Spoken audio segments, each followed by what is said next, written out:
Even if it isn't him, it might link to something else that she tells us, you know what I mean? Yeah. That's what I'm saying, that's one of the first things, isn't it? When you look at the that thing, the B1. Because it links to another thing, doesn't it? Hello everybody, hope everyone's well tonight. Freedom's on, a legend. Oh, I don't know what that was in my pocket. I know we discussed in those lots, but it was the tin.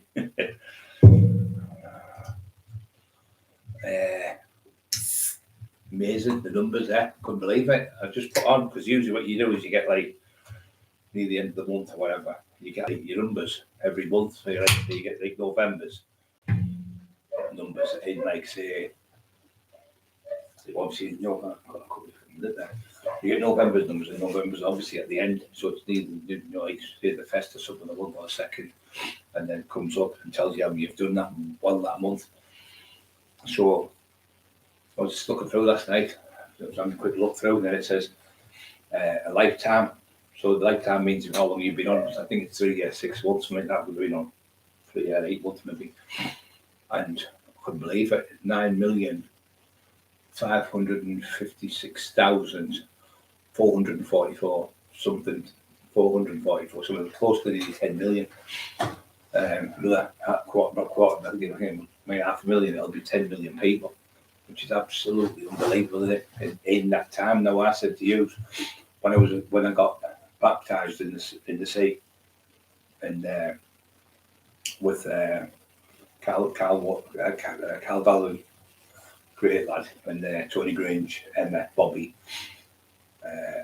Julia was there, and our other friend, Debbie was there, Emma's best friend. So when the water was freezing cold, so they dropped me in the water. They nearly drowned me. He said, Cal said, I didn't realise it was that heavy, because I was really heavy then. And I said, oh, cheers guys, thanks for nearly drowning me. So anyway, when I was in the hospital, when I had the so-called fake operation I had, which I've obviously put the pictures on the proof here, there's another scar what I've got on the bottom where you see this one. It's right around my back like that, and there's 36 metal staples stapled into my back. And then there's another 6 on the other side, if you can't see them because there's all the tape around. But so you can see.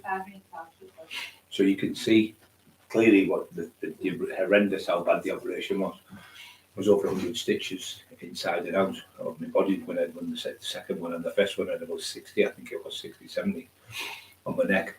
That's all. And he was pretending, he said Cockerill's pretending he's in a wheelchair because I've offered him out, he daren't fight me. What a little coward you are. He's been putting shit on all day again, so that's why I've mentioned him. He's putting on 3-decker higgy.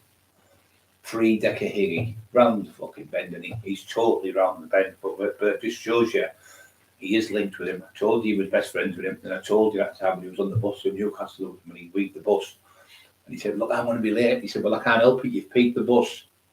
The seat, I've got to lift the seat up. I can't let people come on the bus and sit there. And when you first got on the bus, this part here, you can hold the rail. So the man had to lift it up. And when he lifted it up, all the way he was running down the bus. He said, I can't leave that for people to be able to play with. Tissues or whatever he was using off the bus, you know, to get it like a big roll like that and stuff. Like a big kitchen roll. He was cleaning the bus because he said, I can't. He said, well, I'm going to miss my train to Carlisle. I thought, well, the only person you know in Carlisle is Decker Higgy.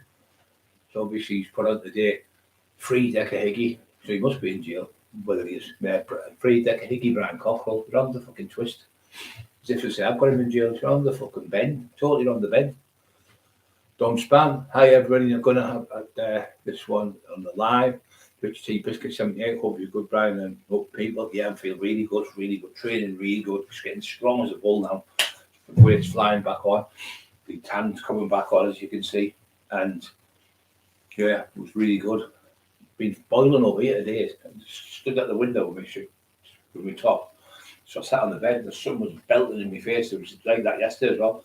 Didn't have to go in the sun, but I went in the sun for about, I think, for 15 minutes. I felt sick. I still feel a bit sick now. I think I've had a sunstroke off it. Don't spam. Okay. Mickey Morrells, mashed the like button's on the way in. Yes, thank you, Mikey. In the chat. Simon Page, legend again. Rich T Biscuit, great lad again. Lovely people. I'd just like to thank you all, you guys without you, we wouldn't have this channel. Without the help and respect we have for each other, and the help what you help with other people on here. These 10 million, nearly 10 million people, we wouldn't have got nowhere near that. So with you coming on constantly, and putting lovely views up there, lovely comments, and lovely like pushing the like buttons.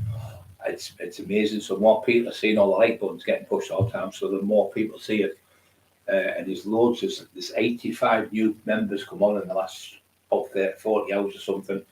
So quite a few of them have come from Lee Little's channel. God bless him. Thank you very much, Lee. And there's loads come from America. So there's a few people been on from America, and there's loads been coming on from America. So that's the most we've had for ages and ages. That and it's all positive stuff. It's all stuff from Jesus, all from Jesus, and it's all good people. I spoke to the Lord at Lancaster tonight. He's going to be coming on, like I said to you. I spoke to Robbo today. He was Lee Duffy's one of the best friends. Peter Robbo, great lad in the day, and his uncle was Wilf Mannion Park. He used to own Wilf Mannion Park one more in the day. We used to do the security on the garden, South Bank there, because it's just across the road between Grangestown and there. Wilf Mannion was the best footballer ever for Middlesbrough. That's Peter Robbo's uncle, that. Pete, if you're watching, Thomas, that's his son. Great people. Very good friends. Best friends with Marty Turner, Peter Robbo. We brought up as kids together, South Bank, Grangestown. Went through schools and everything together. Just go for the rest of these guys. Mark Emerson, love you all the well. Mark, I know you're fucking snowing up where Mark is. He's got his sledge out. He's been fucking bobsledging down there. Saltburn Bank. Oh, imagine going down there, Mark, on the sledge, down the bank at Saltburn. Fucking, I've seen cars, mate, seriously, coming down there and just fucking going over the side of it and having like tipping back and forth. It's like that, and it goes round in a bend like that, you see. And then there's been buses where the brakes have failed, and the brakes have they've got just fucking gone, smashed into all the posts. Yeah, I've seen a few times there when the big, huge lorries where he drives. You have to get them round. Like it's jackknifed, not gone like hard, but they can't get it back around because the weight is pushing it down. It just drags the tyres down like the weight of it. It's like that. The bank is fucking one of the worst banks I've ever seen. It's one of the worst banks for the accidents. And round the corner, there's a pub there. You come around the corner, there's a pub and there's a wheel, and there's loads of cars going straight into that run right through the window a few times. Cars where that pub is. And so I go in there, I get a Parmesan. It's lovely. But I always go at the back of the pub. Fuck that! I'm not got a car come through the window and it hit me. Yeah, I think there's been about 20 different accidents on that corner where they've gone through the window. I mean, not right away through. Some have, lorries have, but cars, a lot of it's a really steep bank. Yeah, what else is on tonight? Simon, salute. Thank you, Simon. Let me see now. Denny Geston, old school evening. Yes, to everyone in the chat, he's after saying. Freedom's there again, Simon Page. Freedom, got to be free. Steve Biscuit. That's all, guys. The bottom, that's all on, yeah. Yeah, so amazing stats. I couldn't believe it. So it was last night, it was half awake, half asleep. Somebody come on and said, oh, brilliant, Brian, what you're doing, brilliant, Brian. But it was like coming from America, messages from people from there. And then I thought, I'd have a look, and I looked, I said, Emma, you won't believe how many people we've got. She went, all in from when we first done it, she went, about 2 million. I went, no. More? She went, no way. I said, yeah, more. She said, 3 million. I went, no. I said, nearly 10 million. She went, so anyway, I've screenshot it where you get it. I'm going to put it on Facebook just to torment you, Tinny. Just to torment you, Tinny. Tin, just to torment you, to see your face, because Emma said my YouTube channel, sorry, the Facebook's flying as well now. Big Bride Legends, Simon, you're all legends. Every one of you on here are legends as well, because you've made the channel. We made the channel to help people, me and Kev Killy and Emma. We thought, let's try and help people in the community. So we set the channel up, and it was going great. And what did he do again? A little horrible fake author phoned the police and said, they're breaking COVID. They're breaking COVID. They've got loads of people in the Amster panicking. So the cops come to the door and they were stopped in place. So what happens if if you were, say, partying in, say, Middlesbrough, Stockton Police wouldn't come because it cost too much money. You could drive it home. They used to do all that years ago, don't do it. So what they would do is Stockton Police would contact Middlesbrough Police to say, look, in such and such a street, just around the corner from you, there's a party with lads and whatever, they'd bring COVID. So they come, there were two bobbies, one was really tall, but just sat in the car. He said, we've just had a phone call from Stockton Police. So obviously, that's where that little scumbag was from. So he's phoned Stockton Police to tell them that we're partying here. So they've then contacted Stockton Police. So they said, we've sent a phone call from Stokes saying you're breaking COVID rules. So I knew it was him. So you can see the police that come to the door. And I said, there's me and my wife. And we were Kevin Kilty, I've known for 30 odd years. I said, I've known him since I was like 21, 22. I said, we've got like a bubble for mental health people and safety, trying to help people in the community. We thought what we would do was try and help people who were sitting at home full of COVID. But what a brilliant idea. What an absolute brilliant idea. He said, if you want to go in, he said, can't come in because if I come in, I'll break COVID. And I thought, I understand, yeah. But if you want me to come out, you can go upstairs and look around the rooms. There's only the three of us. So Bobby wasn't with us then. He was over at my mum's, staying a few days. So he went, no, I'll just go outside and watch a bit. So he went outside and come out about 40 minutes later, knocked on the door. He went, absolutely brilliant what you're doing, absolutely brilliant. He said, what a great idea, talk about the old days and Christmas time and things like that. He said, what a brilliant idea, keep up the good work, you won't be hearing nothing from us again, Brian. Well, really good, keep doing what you're doing. And that was the place, really. I said, you always get one, don't you, always jealousy and bitter and things. I said, yeah, it's the world's full of people like that, and we know who it was straight away. You imagine doing that, like say, doing that, and there's somebody out there who was desperate at home and they're listening to us, and then we come off, stop, and then they've got no one to talk to, and they're sat there suicidal, and they're watching us. And because they're watching us, and you're all interacting and talking to each other, then they're just reading the stuff, so the mind's engaged in this YouTube channel, so it's taking people's mind off. Well, I feel suicidal, and actually I'm not thinking like that now because we're talking about helping people in the community, and we talk about how not to commit suicide and what happens to your family members when you do it. And that idiot's coming on and trying to get the channel shut down. We'd only been on about a couple of weeks, I think, 2 or 3 weeks, and he tried to get it shut down. There's pure rotten with jealousy. So he's been putting on because he's seen today, don't forget push the like buttons, guys, for him. He's seen today the numbers and the stats, so the jealousy's come out. He's going, do you want to sniff this stuff to make your chest better? Get loads of it in you. Get your cocaine in you tonight, Brian, when you're on your line. You're on the fucking bend, totally on the bend. So all day we've had that crap again. Well, you just know he's a mental patient. He's definitely escaped from fucking Broadmoor or fucking Brampton or somewhere. He's definitely escaped. And Steve Bishop got him in a straitjacket. That's exactly where he should be, in a straitjacket. He's on the fucking bend. Peter DeVox, hello Peter, son. Didn't see you sneaked in there, quick son. I'm sound up as a pound. Hope you're all good, Peter. Yeah, great lad, him. Yeah, we just want to help people. I'd like to say, if somebody's on here and the channel gets taken down for no reason, what does it have with him? He just can't stand the thought of us being successful because he's tried to do this and fell through the floor because he can't do it because he's always under Mr. Brownlee. So you can't run a show when you're on that. Any drug, any guy, anyone you use on drugs, you know that. People have a bit of smoke, a bit of cannabis, whatever they have, that's up to them. But that's just a relaxing thing at home to the medication, 90% of it a lot of people take, or the jelly things they take. That's not the difference from that is it's not addictive to like it is with the heroin. Heroin, once you start taking that after so many goes, you're addicted to it. So therefore, you need to like you drink of water or drink of milk or drink of whatever food you need in your body. So you have to take it so many hours. I don't know the precise time, how many hours. Obviously, 6 hours. You start clucking more because the body needs more. So the body starts going cold turkey, which is like a turkey in the freezer. It's got all the pimples on it. It's freezing cold. That's what it's called, cold turkey. That's what your skin goes like a turkey, freezing cold, and you start sweating, clammy. And you can always tell people are on heroin because their eyes go massive. Not massive. On cocaine, your eyes go massive, like a fucking owl's like that. But when you're on heroin, draws them in, so they're called pins. So do you know, like a pin, like a dart in the dartboard, you stick a dart in the dartboard, your eyes, not as small as that, but that's what they're like, called pins. So your eyes will be pinned, so you can only see, but people don't see your eyes. That's when James English was here. Who the fuck's he? Who's he? Can he be in here? I said, that's tinfoil man. Fuck, I didn't know he was on the fucking, when he went, I told you about what he said.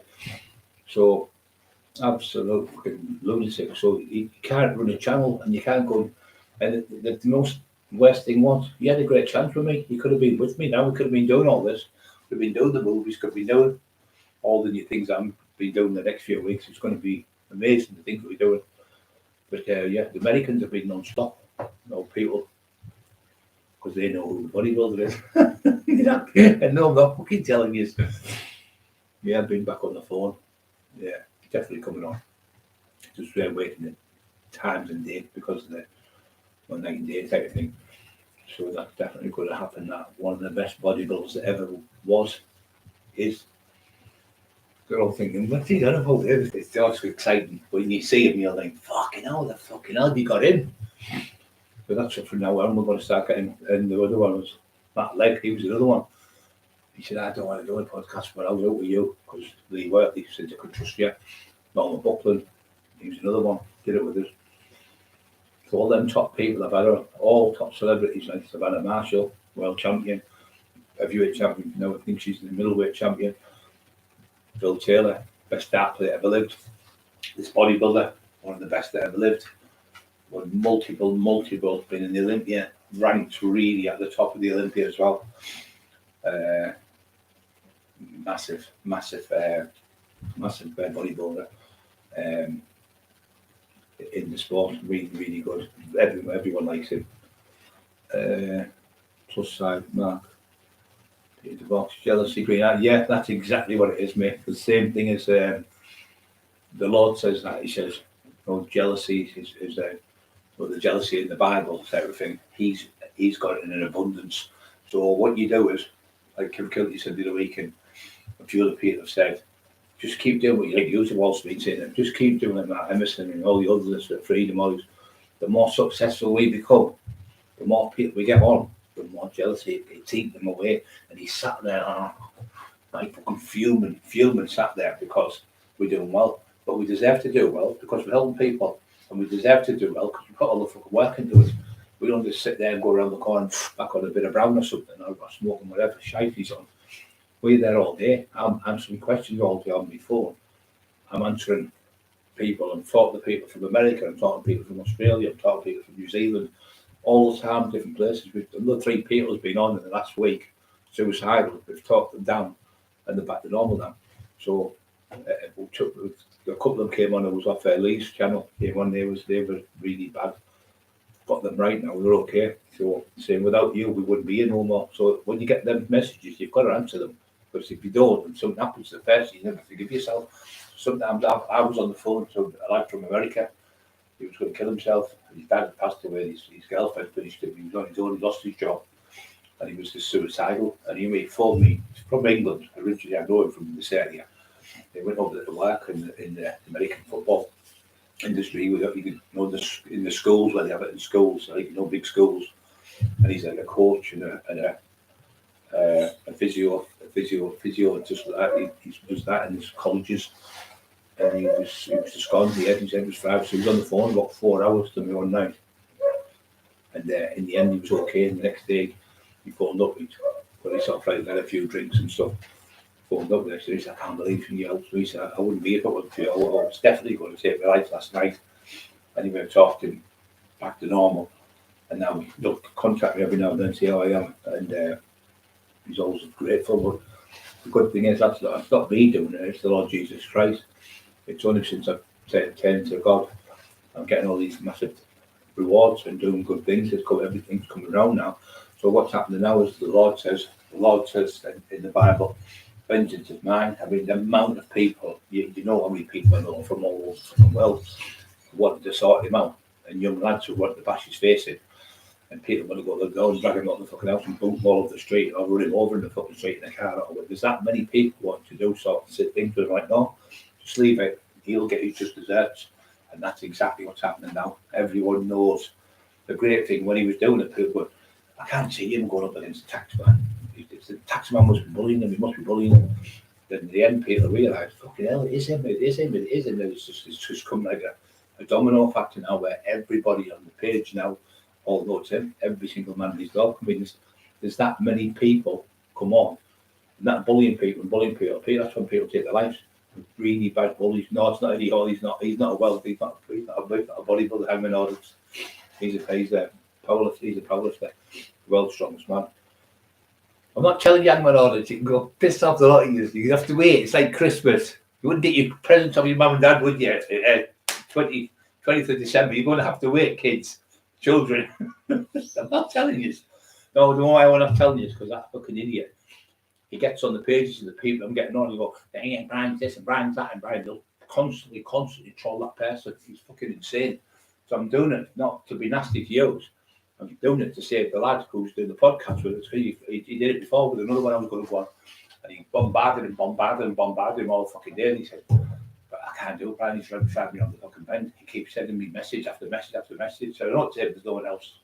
It's only since I said I was going to come on your podcast when I give the alert to what was. The lad was getting fucking destroyed every day. With his wife and kids, tortured. You know, the same shit. Bum your kids, bum your dog, bum your thing. Oh, he fucking round the bend, yes. But yeah, the great thing is now, we go to bed, we even think about it, we're nothing like that now. Just when he puts his daft comments, I tell you, obviously. And also I'm saying it so the cops can see it and they can check as well, because he's doing that to us. And I said they are watching the podcast for definitely. But the great thing is, the more he keeps putting on, the more that he is not. He's never been in the Olympia. He's just he's bodybuilder, but he's nowhere near these. Larry Wells is like at the bottom of the ladder. This one's at the top of the ladder. He's in the top one. He's in the top 3 or 4, in the top 4 or 5 best bodybuilders of all time. This man is the best of the best. Honestly, God, he's marvelous physique. Absolutely. I can't tell you because it'll slip up if I keep going on, and you'll suss it. But yeah, there's quite a few. So like I say, I've got to go to London with Mania. We've got to go down there and do 2 podcasts as well. One's a massive actor who's in all the top films. He's a British actor, but he's massive. As soon as you see him, go, fucking hell, have you got on his show? Have you got on there? And he's going to come on my show. So there's another one. That's another 2. And then I've got the podcast down there. And I thought my podcast was doing well, reaching 10 million. They're reaching 1 billion views. So it's fucking huge. And once you go on these people's podcasts, they put them on yours, then they'll pass on to that one. That's how it works in the industry. They all help each other, and you know, positivity kills the crap. Positivity kills them. Yeah, that's exactly what it is, mate. Positivity, positive. The positive channel is speeding up positivity. We're not calling it going mentally. I'm just saying it's that idiot every day with the shit. When you keep seeing it, I know you can see it. That's why I keep saying, here he is again, guys. I can tell it's him. Right, and you still sniffing that coke? No, I'm not. But I'm the fucking humble. Like, yeah, he's a lovely lad, Matt. I've been and stayed at my house a couple of times. Been a couple of dudes with me. Been to a dude where I went to a boxing do in Middlesbrough. I couldn't walk around, he was rolling my hand. I said, we look like 2 gays here. No disrespect to him when I was gay. I said, everyone's looking at us and a thing like that. They're all laughing. He said, I'm apology, said. I said, what big gay? He said, you're so funny, you, Brian. And then the next minute, all the kids were over. So I had to do that thing, you know, you get your hand and put your hand and touch all their hands because they're all want to shake your hand. So Matt was holding my hand and I went past like maybe 50, 60 of them in a row, and they're all going, when you do that, you touch their hands as you go by, like in the dance type of thing. And then when it was finished at the night, he said, Matt was there, he talks about it on his page where he said, Brian Cockerill. He's fought some of the hardest men in Britain, one of the hardest men ever. But when I was out with him, he was loved and liked by everyone. Everyone wanted pictures of him, all the kids wanted pictures of him, all the mums and dads wanted pictures. And I've been stood with him at different dues. I was one in Newcastle, we did a do up there. And he said, all the people there, they've got pictures with you. And then the people came from, there's people come from London and Bradford, Birmingham, Essex, from all over the place to come to see us, from to Newcastle on that night. Some of them flew up in aeroplanes, really rich people, and they just went to come see the taxman for the night, and it was great. But Matt Cummins was that night. It was good. Then we went with Ben's van. He went, look at all these people here for you. Unbelievable, he said. But it was good. But it's nice to be nice to people, because when you meet them, they can go out with the taxman and they get excited, obviously. Obviously, it excites me to make them happy, because it's nice to be there, like we did when we went to the snooker circle. We went, oh, they've got all these outside, let's go around there and avoid these. Then all them kids want pictures of me. I said, I'm not being disrespectful, you don't want pictures of you, they've come to pay a ticket for me, to see me. I said, these ones can't get in because the tickets are all sold. Do you honestly think I'm going to watch sneaking on the side of there, let them young kids, 12, 13, 15, 8, 9, 10-year-old kids, for the mums and dads, not take a little picture or a little bit of video or something, or so. Which one had to do with a happy birthday to him. He was a handicapped kid in the house. I said, there's no way I'm fucking moving me until I've done a picture with every single person who's here. There was one for kids I had to hold, and there was one where there's 2 kids when you crouch down stuff. So I was doing all that, but that was before my injuries, you see. So I said, there's no way I'm ringing Jamie, walking in there, no, we're not getting paid now off the law. I went, is that all you fucking think about money? Him and his wife, that's all they think about. And they're in the fucking shit now, because when they were working with me, I was making a fortune off the books. Because I was, like to say, advertising, say, get this book, get that book, everyone was listening to me. Got nothing now. He hasn't got a penny. His house has been evicted out of the house. He's living in the middle of fucking nowhere. And he certainly hasn't been back to Teesside for a long, long time. Yeah, you're right, Tom. A lot of people do look forward to the channel coming up, because, like they say, a lot of people live on their own. And I can imagine me, I've lived on my own myself, but I wasn't bothered. I lived on my own myself. I lived for myself quite a long time in my flat for about 2 years, one flat, and 4 years, another flat. And there's little houses and little flats and places all over the place, which I stay. I enjoyed it. I mean, I go to the gym and that, so yeah. But I know what you mean. A lot of people sat on the house board, they've got nothing to do, and then it takes the stress away. Mike's saying there, Mikey, people are sitting listening to us and watching us, and usually commenting back. And people, yeah, it's a brilliant, mate. 200,000 views. Brilliant. So I'll have to come on the show one night with you, mate. I'll come on your show. We'll try and boost your channel up more.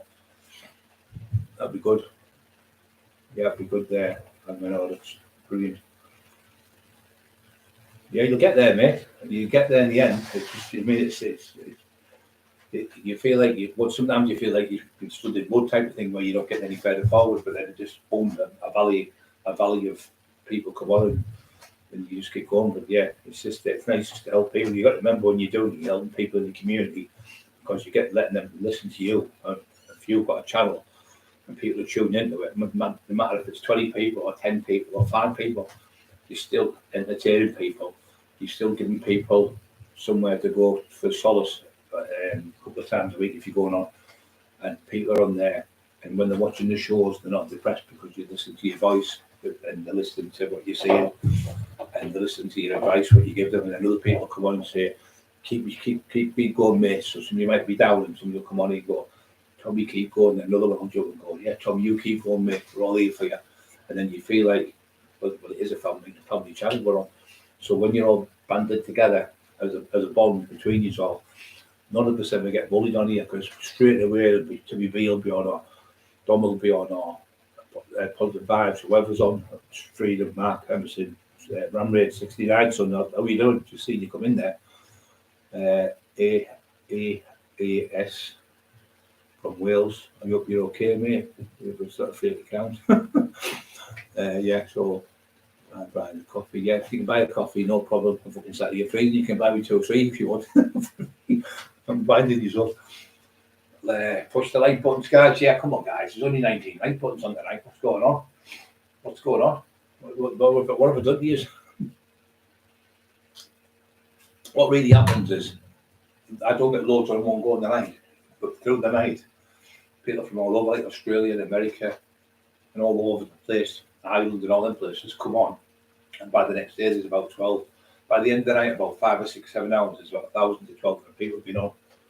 So it's like, that's why I'm saying it's global with my channel now, because the people who come on from the UK and then they come on live. Pardon me. But then I'll go have something to eat. 3 or 4 hours later, look and say 500 people have watched it, and then look again, 700 people, and then the next morning probably 12 to 1500 people. Sometimes it's 2,000 that I watch it. Well, stick of the thumb. Yeah, he does look like a fucking stick of the thumb. Classic stick of the thumb. Yeah, mate.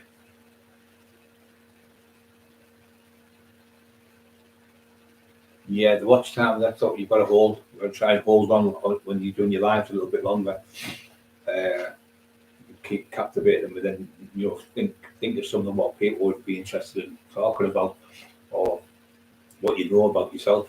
And then when you know about it and you can come out, then it's like anyone can ask me anything on it, I'll know 99% of what you're asking me. Not the whole thing inside out, but a lot of things. I do a lot of that racing lady on. She's a legend, Diamond Page. There's more and more coming on. Don't forget to push the like buttons. The guys who's coming on, you should know better by now. I know racing lady's pushed it. She's always prompt and straight on the button. She like that one straight on the button. 1K subscribers going up faster. Just need more watch time. Yeah, it'll come, mate. It's come. You can't just build a house in a day, can you? Like Rome wasn't built in a day type of thing. If you're going to do something, you've got to build it from the foundation down, upwards, slowly, build up slowly, do it right. My mum always says to me, Dad, if you're going to do a job, do it right. If you get people to do a shabby job and build a house and the foundation's all wrong, the house falls down. So you're better doing it right from the bottom to the top and just work slowly. And if you're gathering momentum, 1 week you might slow down, another week you might fly. I was that bad. We were getting 450,000 people a month. 3 months in a row, I think I got 450, 480, and 520.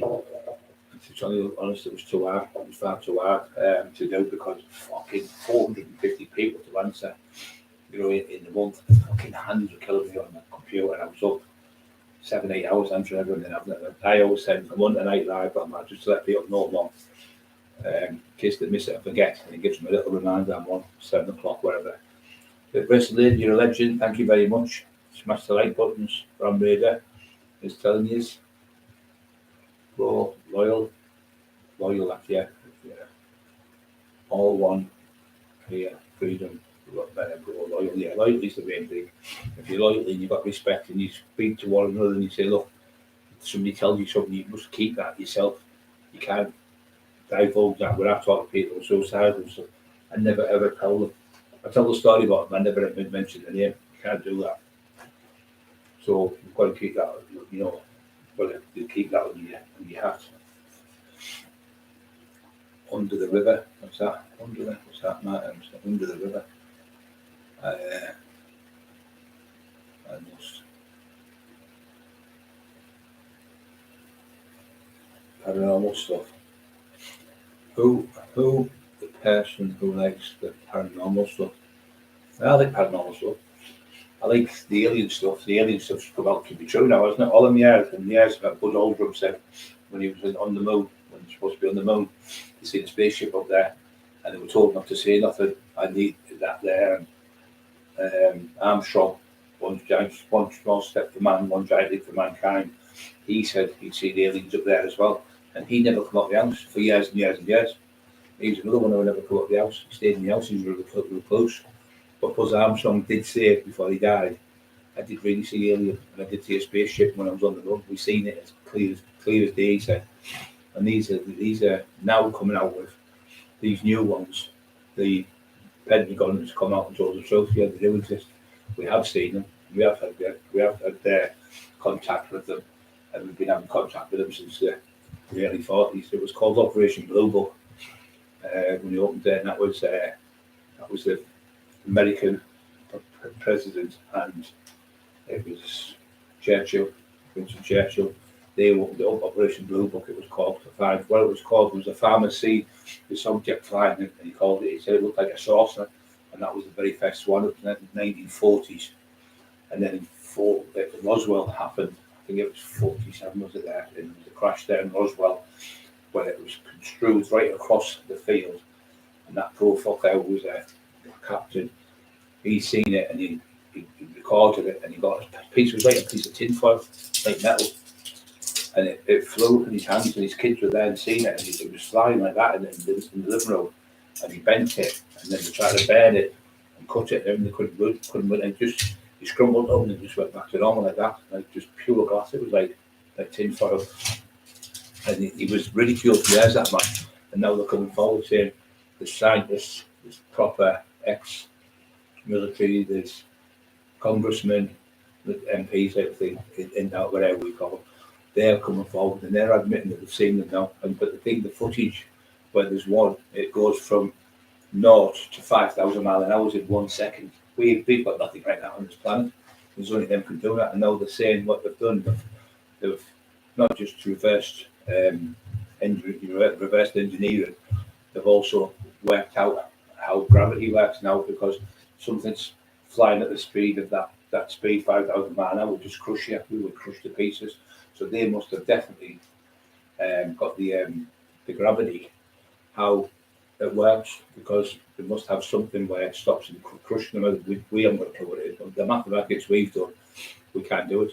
We haven't got a clue what it is. And they've definitely conquered that, and that's what they're doing. They reckon now that they're going faster than the speed of light. The speed of light, I think, is 760 million miles. 760 million miles a second.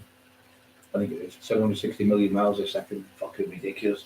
You just crush to pieces. When you're in a spaceship, when you're in a rocket and you're flying fast and you're going at a certain Mach 1, Mach 2, that what they're going is like, say, you'd be 10 stone, so then your body then would be 10, 20 stone, 30 stone, 40 stone. So the more Mach 1, 2, 3, 4, 5, whatever, it crushes you more and more. So they can only do so long when they're doing that type of speed within the rockets, because it's got to slow down or it'll kill them.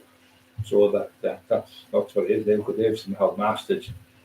Well, it could be, for all you know, there could be 10 million years old, couldn't there? There could be 20 million years old for all we know, but they're not from this galaxy. But there's so many people saying there's too many people now. Like you say, congressmen, fucking. There's one, 5 or 6 coppers that sat there videoing it from the police cars and everything. There's another one in, I think it was the Royal Ellis, where the lights are. They seen a spaceship that was bigger than 3 or 4 American football fields, and it was huge. 27,000 people seen it. So all them can't be fucking hysteria. They've all seen the same thing. An illusion or whatever. That's what they were trying to put it down on before. But now obviously they know there's difference. So there's loads on the internet now if you want to watch it. Marvellous. And you can see clearly that they do exist. And they're admitting it now. They've admitted, the Chinese have admitted it as well, and the Japanese. They've admitted they've got their own agenda now. They're the trolls, just horrible trolls. All they are, what trolls are, they're probably called Kevin. Get to your bedroom, Kevin. Get down here now. What, man? About 47-year-old, never fucking had a girlfriend in his life. And he, get down these stairs now. I made you the beans on toast 3 hours ago, Kevin, and you still don't get it. You're still playing on your computer. Now get down these stairs. Yes, ma'am. Yes, ma'am. That's what he's like with his wife. Shirley shouting at him, going, yes, ma'am. Yes, ma'am. She looks like his mum. Doesn't see the age difference in them. Fucking remember him? It was to be on the programme in the morning. Richard and Judy. He was about 30 and he was 50 on the old. Used to say. Bob Geldof went on and he said something about Geldof like, are you bankrupt now? He went, are you still pinching out the shops? He was pinching drinks, alcohol drinks, out the supermarket, and he got caught. He was a shoplifter. That Richard and Judy is one of the reasons he got the sack. And he said to him, and he's still with your mum. Is that your mum? He said to him, his face went bright red. She mummies and my husband's going from strength to strength, and he's on all that shite, but she can't get another man. That's why she has to stay with him. That's what Terry said. The reason why she's with him, she can't get anyone else, because obviously the state she's in. But he said no one else would have her. He said the way she goes on, talks to people, she's proper narcissistic bully. So he's with her, and that's why. That's what Terry said. He said she can't get anyone else. That's why she puts him with all these bullshit. Because I think he's about 12 years younger than her. 13 matrix open. Yeah. Quit in the matrix open. Portals, yeah, there's all sorts, mate. There's fucking scary than portals. There's one there that's saying that they can go from one dimension to another dimension in seconds. Just walk through a portal. Fucking hell, scary, aren't they? They are scary. Energy level feels that they are also around us. Yeah, you can feel things, can you? Sometimes you'll go in a room and you'll go, fucking hell, like something like a ghost walked over you or a thing. I really think it's more likely fucking aliens than ghosts and that, than what else, because I really think obviously they can go cloak. Cloak means just go invisible. They've got the ability to do things. So if they're a million or a billion, they could be a billion years old for all we know. And they look at us like we look at ants in the garden, just studying us like little.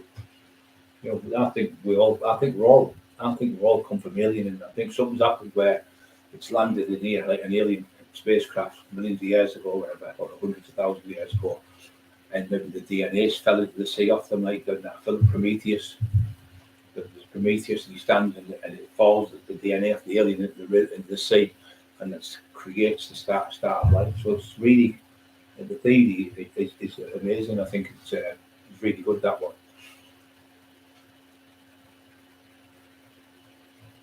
Milky Way, God's love, not hate, yes. Milky Way, God's love, not hate, yeah. That's what we try to do, mate. We say we try to reach out to these people. We've had people go to church and that, who behave and all that. And 20 minutes later, the lads come back and they're at it again, trolling us non-stop. He has to do it because that's all he can do. He's got nothing in his life whatsoever else to do. Obviously, have that shite all day long, which is not nice to have it. I do wish on the rest anyway.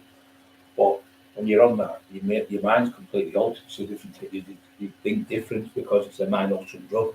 It's the worst drug to be on because he's on the Subutex, the diazepam, the pre-gabs, the gabapentin, anything that gets off his head will take.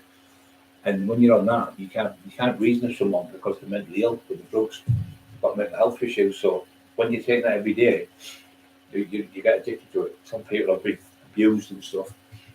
Sorry, they get these prostitutes where they've been abused off the dad or their uncle or somebody in the family who's abused them with their kids.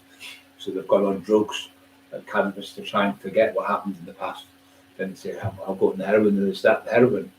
And then it's sad, they end up taking the heroin, they get addicted to the heroin, and then what they were trying to forget, they've got to go out and tell the body to keep taking it. And it's so sad. I think I never put people down like that because you've got to think, you don't know why she's on the game. It's not just for the drugs. She might have been abused, she might have been this, she might have been that, she might have been raped by family members, you don't know. And you look at some people look down at them, I don't. I just think there's always someone's got their story why they do what they do. Because, that's what you do as a Christian as well. You look at the other side of the coin, there's two sides of the coin. And most of them have been abused, 90% of them have been abused, and that's why they take drugs to try and forget about the past in the head because their memories of what's happened to them just keeps recurring. So they'll take that and they block the pain out. But it only lasts so long, as you know. And then when you come off it, so many hours later, you need it again because you're addicted to it. Then. And it is sad, it's really sad. You see them standing on corners and stuff like that. When I was at the McIntyre, when I said, look at the fucking age of these kids, some of them were about 14 to 15 years old. Why are the fucking police doing something about this? Why don't these people are picking them up? Because to me, the people like the Tin Man who goes and pays these people for what really does, these streetwalkers and these renty body-led people, and go and pay them. I think they're worse, them fuckers who pay them for the services than the ones who are actually selling themselves. I think they're fucking 10 times worse. There's like these people who have these disgusting pornographic images and they watch children on pornographic videos of children being raped and stuff. They're not fucking right. Yeah, they're sick. They want put in the hole in the ground, them fuckers, because they thrive on that, and then they just keep going further forward, where they end up raping people and abusing people, and then the prostitutes will go to replace them. Oh, you're on drugs, you're on the game, goes to court, gets kicked out. Fucking terrible. And that's what they do that with these fuckers. They'll beat them up and rape them. And so she attacked me first, and then what you do as a living? And she's probably been up maybe 10, 15, 20 times, so no jury's going to find them guilty. So some sort of businessman or a fucking policeman or whatever, a bank manager or something. Oh, yeah, I did create the such and such, and I'm sorry for that, but blah, blah. She attacked me, so I hit her back, blah, blah, and gets off. But then then they say, are you on drugs? And they'll say, yeah, I'm on heroin. So straight away, your mind's impaired, so you can't take that statement because they're on drugs. So when they're given a statement, the police, they ask them if they're on drugs, or they'll give you, it's called a trigger offence. So they'll give you a swab in your mouth. And if you've been on heroin or coke or anything, it comes straight up. And that's what I would do with him if I went to court. I'd say, I do believe that he's impaired now. He's non-compass mentis. I want him checked by a psychiatric psychiatrist. I want also saliva, a hair follicle test, because that's 3 years it's in your system. I've got family who were in social services and that, and they said it's in your system for 3 years, there's no way of getting out of it, it's in your nails for 2 years. So if you've took drugs less than 3 years ago, in that period of 3 years, it comes up in your system no matter what you do. But if you're lucky on the motorway, they just give you maybe a swab. That's only in the system for so many days. But when you take it, it goes in your hair. It has to go through your hair, you see. So it's in your hair follicles, called a follicle, and it's in that follicle. You pull it out. That's why. Do you remember Britney Spears when she went mental? You thought she went mental. She shaved all the hair off. When she shaved her hair off here, and here. She took all the hair off her body and her eyebrows and everything. You all thought she'd gone mad. No, that was so they could not take a hair follicle test off her. But when they were getting her in, she was giving us the blood test and the pee test. She was going at a certain time, she was getting away with it. But if they took her hair follicle, they were caught, and that's why she shaved the head bald. Everyone thought she'd gone crackers, but that was what it was all about. She went lucky, didn't she? She's another one sad because they never, it's like Michael Jackson now, they've been brought up superstars from that big babies. So they've never ever been like a kid. That's why I was like a little kid. Playing on the things and that, on the toys, and playing horses and having lions and tigers and bears and all that stuff. We've never been a kid. He'd always been working all his life and been told what to do, being bullied by his dad. So he had a life of misery all his life. So he started the drugs as well. You see loads of them. Elvis Presley was the same. He started the drugs. He was on amphetamine for years and years. Elvis. He took amphetamine. So did Johnny Cash. He was on it for years.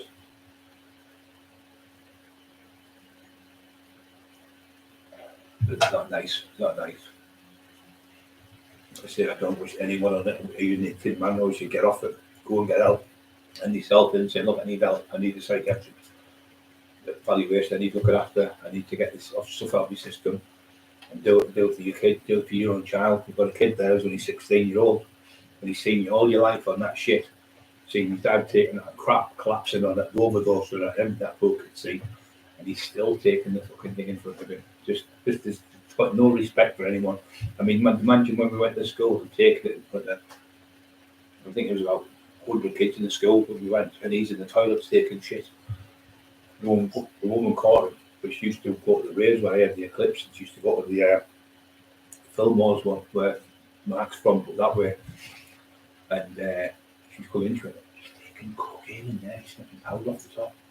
She said, coke. And I went, then he better go in the toilet and tell him, what are you doing? I just leave my confidence is down and I feel depressed and all. No, you don't. You're just a complete addict. You ruin everything.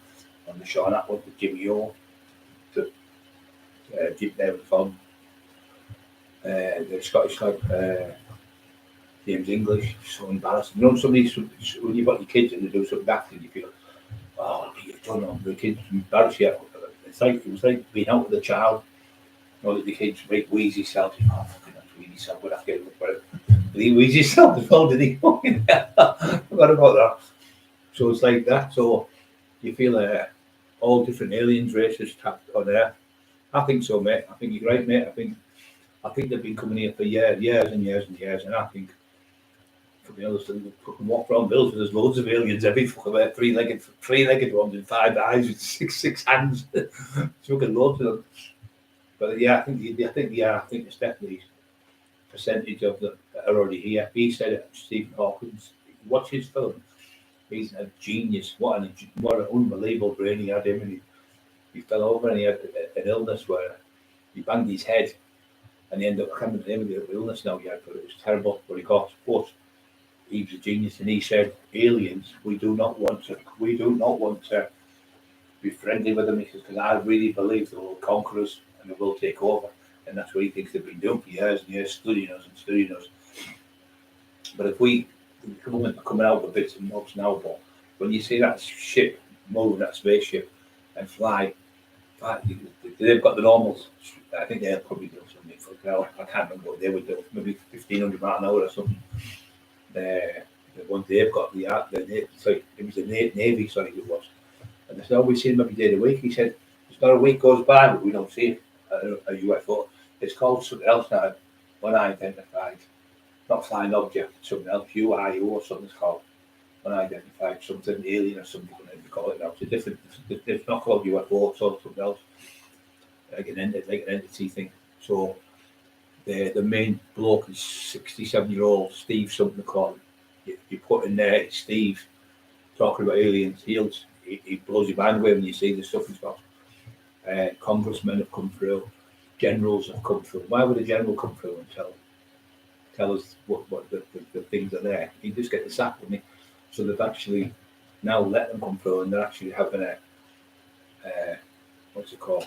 The investigation on it now, where they want to know, the American people want to know what's going on, what all these aliens are coming through. He said the main thing is blew it for them is the technology we've got now, the technology of cameras and stuff, and people seeing it, people videoing it, it's just too much. He said they've got it made up, and they're getting the cameras and the experts looking at them and saying this is not authentic, it's not made up. So there's that much evidence now. Before it was little green men, nano and all that shit. So we're taking the piss out of people now. Freedom fishing line, it's been banned before. That's it. John, I'm trying to keep myself from having a meltdown, but I'm not in the best place at the minute. Try and focus on something, right. Just try and focus on going out for like a walk somewhere. Go and see like an uncle or a brother or a friend. Go, if you've got a dog or any animals, you can go to play with the dog and take the dog up and stuff, and try and you have to debunk the channels, fakes. Yeah, there's a lot of them fakes. A lot of them are fakes, man. Loads and loads of fakes, but the fakes are being made by the government. The government is what he's trying to tell this bloke. When you watch it, it's amazing. He said there's actual fake aliens, what the government are making, and letting us think they're real. They're not real, but there's the real ones. So they're making their own fake aliens, and there's demons and all sorts of them. He's saying. So he's really clever, this bloke. He's 67-year-old professor, been doing it for years and years. And there's loads of them, all top professors. They've got the aeroplane ones can't be fake. They're just so fucking the way the objects and the men are talking. They've got them talking on camera. I mean, the body language just looks perfect to be able to do it. But there's a lot of fake shares, like anything in life, isn't it? Yeah, you just got to keep focusing, brother. Everyone, there's not one person doesn't get up a day. Some days you get up, you go, it's bad. That's just life. You've got to keep focusing, keep making sure you're eating properly, keep getting out of bed, get a wash, clean yourself, get in the bath, and keep getting a shave and stuff like that, and keep focusing. And what will happen? It'll just disappear as quick as it's come. Like you said, you're not in a good place at the moment. That's at the moment. So that moment's going to go. It's going to dissipate. It's going to just disappear. You feel great. You can get depression at 5-year-old. People don't know this. You get depression at 90-year-old. You can get it at any age whatsoever. It just comes on you. And but the best thing in the world to do is animals are great. If you've got animals, family members, go and do type of sport, any type of sport, what it is, fishing, biking, football, five-side football, anything, and you're engaging with people, and you're talking to people, so your mind's in that active thing. When you just sat in the house on your own and you're sitting there, he said, she said, he said, and you're making all these fucking things up in your head, you start beginning to believe things that aren't even real, because you're sitting on your own all the time. You need to be engaged with people, and you need to do some engagement, like walking, even if you walk, like I say, a couple of a mile, a half a mile, something like that, and half a mile back. It clears your brain, you're out in the fresh air, so your brain's getting lots of fresh air in you. It's really good for you, the fresh air as well. Even though it's cold, wrap up, obviously. Go out and just go for a nice walk. Go to the shops, just go in the shop, and if you have to, look around the shops and bump into people and say, yeah, you're all right. just engage with people. If you just sit in the house doing nothing like how Bobby used to do, you just go crazy, stare crazy. It's called ruminizing. You sat in a room all day, you go, do this, she said that, and what if he said that, and he said this, you go around them, and you start analysing every fucking single thing what people say. You think, she said that, she said that, and then you start fucking word associating newspapers, looking at things in papers, and putting Wheel with, my nails, John Wheel or something, or they take the piss out and call me in the paper, yeah. You start imagining all these fucking things that manifest in your brain. So when you get to that stage, you must go to the doctors. You need to go straight to the doctor and tell them, look, I'm imagining this, I'm imagining that, I'm thinking this, I'm thinking that, and they can help you. But you can't fucking sit at home in that house day in, out, day in, day out, because you drive yourself around the bend. You'll drive yourself crazy to the brink of suicide. And that's how far it goes in the end. But you need to stop now and say, look, I need to sit up and get right here. I need to get myself right. And that's the only person to get yourself right is you. I can give you all the advice in the world, but you've got to meet me halfway. You've got to try and do these things what I say, and it will help. You will get help because you're helping yourself, you see. You're helping yourself and get having a good shave today, looking better, look in the mirror, and clean, get your face washed, make sure you've got clean clothes on and stuff, make your bed, and you must eat food, and eat good food, and have a nice walk, go and see a member of the family, go somewhere else, go see your uncle. It's that's what you've got to do, mate. You've got to do it like that. That's the only way to do it. It's the only thing you can do. You've got to try and get your brain just off level. It's just your balance is that your chemical balance in your brain is just off balance. So it's probably like that a little bit. You've just got to let them level it out. So it's just in the middle like that. So it's balanced out properly. You're probably producing too many endorphins by overthinking, or too much serotonin can keep you awake at night. A good thing for that is magnesium on the night if you can't sleep. Magnesium before you go to bed. It's really good. Still, legs still, giving me sticks, slow putter, good bit of growth. What's wrong with your leg? Joe, you broke your leg, didn't you? Yeah, you should get some calcium. Calcium's really good. I tell you, and your porridge is really good to repair you. They give it to people in hospitals when they break their legs. Porridge, really good. And if you smoke, listen to me, stop smoking, because when you smoke, it stops the bones from healing together, nipping together. I know someone who brought it to the foot, the metatarsals, where you run and it snaps the metatarsals of your bones in your feet, and you've got your flanges, your fingers, they're called. So the metatarsals are broken, the foot. I said, you've run down the stairs, haven't you? He said, how did you know? I said, because it's the same. Footballers get it on the football field when somebody stands on the foot, and the metatarsals break, they're really small bones. So she went to the hospital. There was a niece. She went to the hospital, went in, got it done.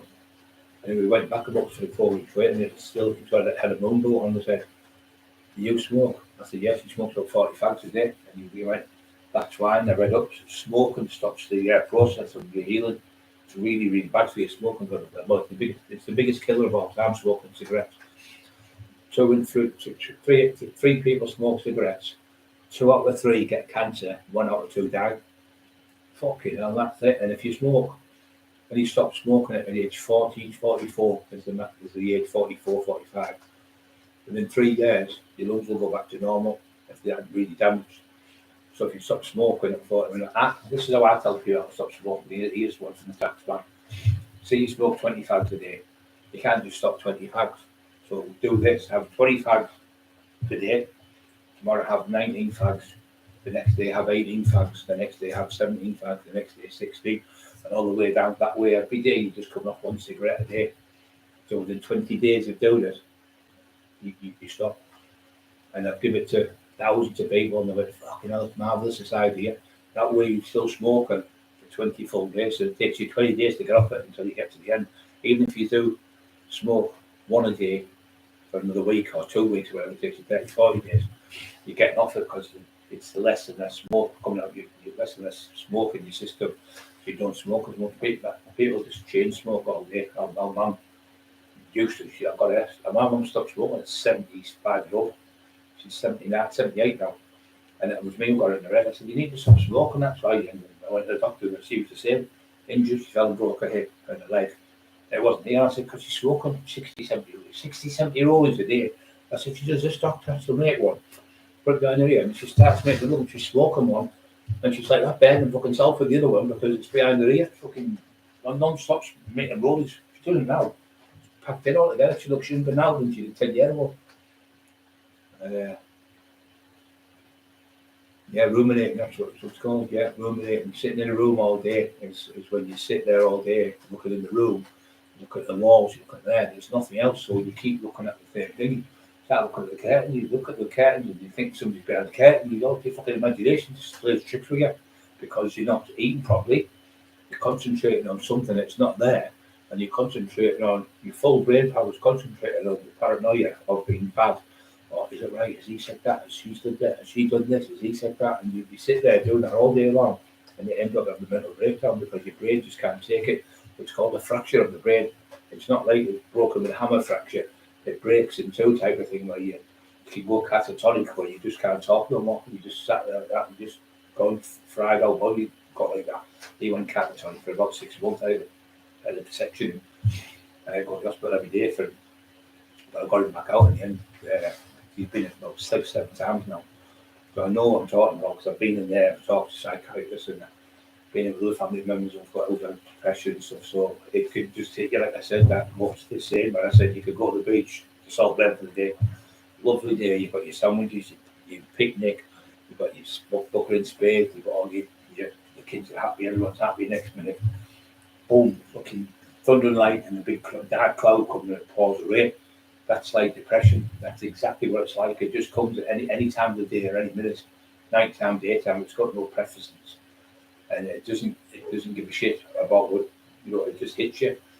And what I say, like in the end, that dark cloud's going to go. You've got to keep saying it's going to go. It's going to go.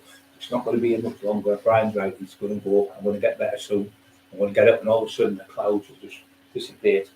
The sun rays will come through. The sunshine comes through, and then the sun starts smiling at you, and that's what happens in the end. You don't say that for all the time.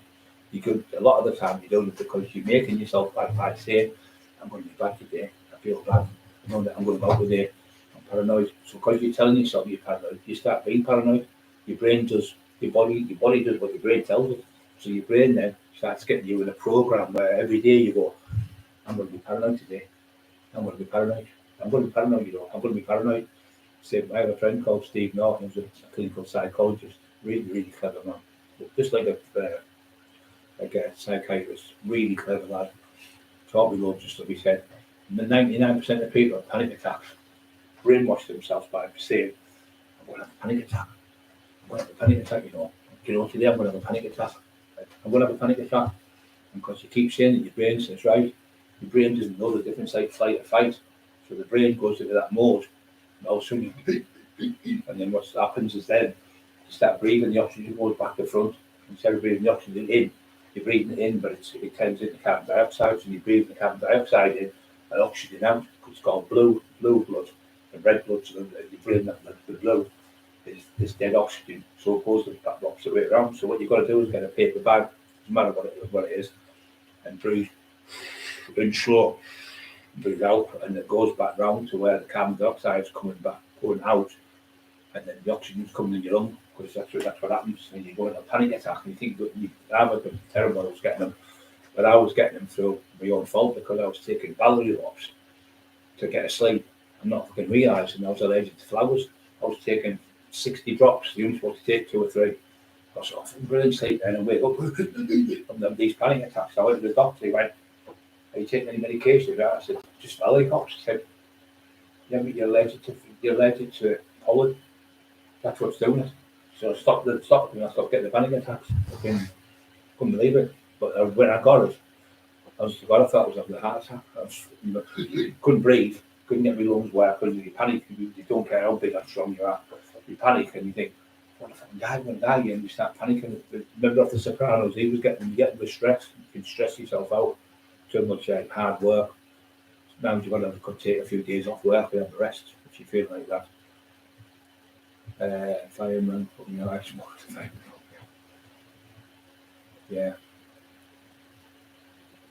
Yeah, resume Peter Box, sums up for just sums for. Thank you very much, brother. Welcome. If you need us anytime, you know that. Yeah, try and get some sometimes do some physio with your legs, try and do a little bit, don't do too much on it. Do the exercises where you lay on a bed, where you're lifting your leg up and down, and maybe on your side where you do it like the side like that, you turn your legs together like that, and you lift your legs like that on your side, and that'll strengthen up your hip flexors. What happens is when you break your leg and things like that, your hip flexors and your obliques get weaker. So when you try to walk, all the weight's going on the good leg because the good leg's strong.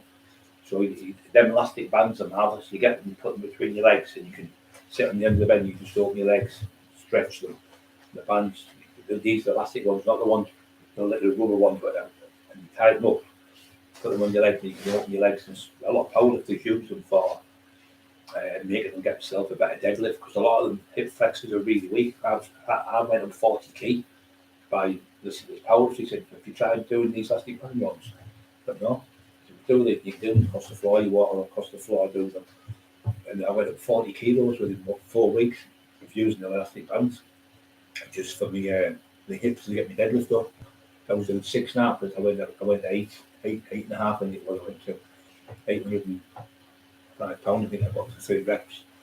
And it was also the hip flexors. Hip flexors very strong enough. That's what mine's still weak now, my hip on here is still weak, the right hip. And the oblique's still a little bit, but the spasms one you can get. I've been doing new exercise the last week or so, and I've been just doing. Tell you what's the best thing in the world you can do if you can do squats. And if you do the squats, do them on your bed. So if you're on your bed and you go to fall, you just fall back on the bed. So if you can squat down and squat back up, stand there, squeeze your bum cheeks together when you stand up.